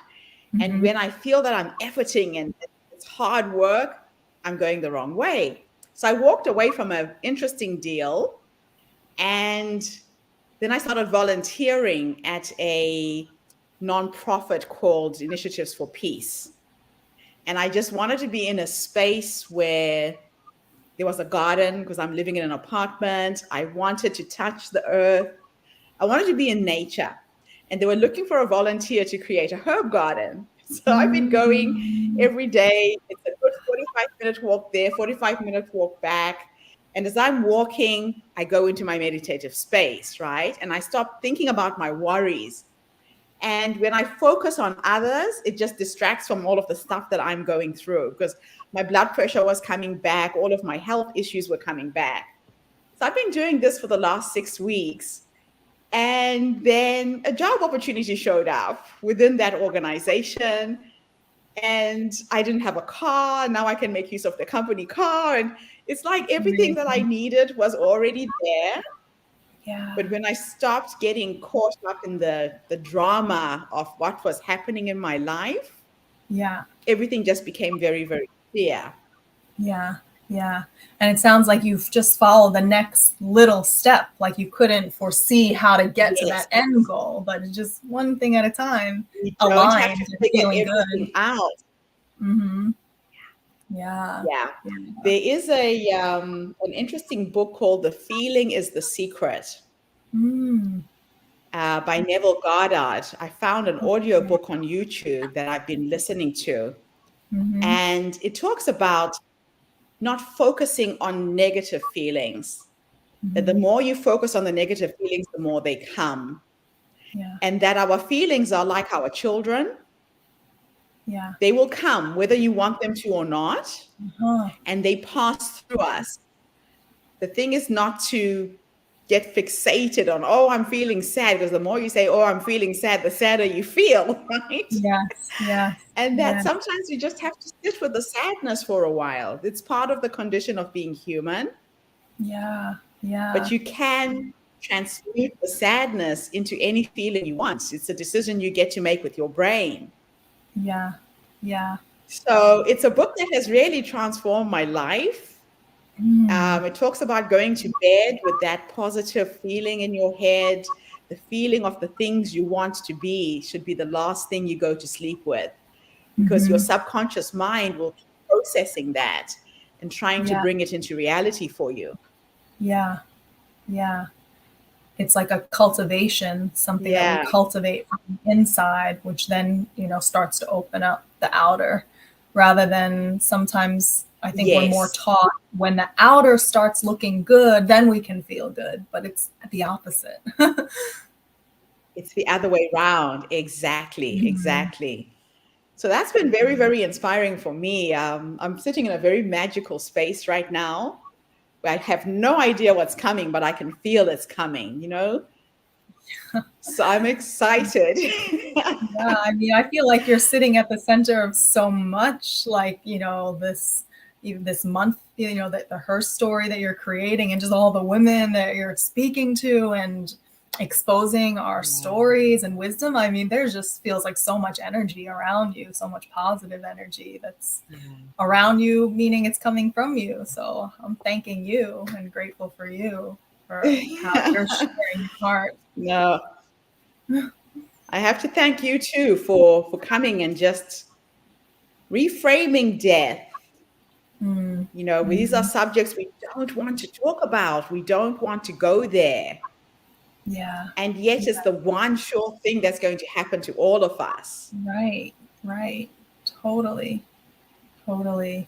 Yeah, my vision and dream is that there's just more care and acceptance of it, so that we can then do the appropriate things to care for people who are in that stage, you know, rather than promoting the fear by kind of like either hiding it from view in society or kind of making it seem like it's a mistake, like an unusual occurrence, when, as you said, it's going to happen to everyone, you know. Yes. Oh, I love it. Thank you so much. Thank you so much for this interview. Thank you for your presentation. We have Belinda, I think she's on YouTube commenting there. Thank you for the profound interview. No, thank you, Belinda. Thank you for being here as well. So we will be back again tomorrow, everybody. Same time, same source of inspiration. Have a fantastic day, morning, evening, wherever you are in the world. And Stephanie, thanks again for this amazing knowledge that you have brought to our community. Thank you. Bye, everyone. Aloha. Bye for now, everyone. Thank you.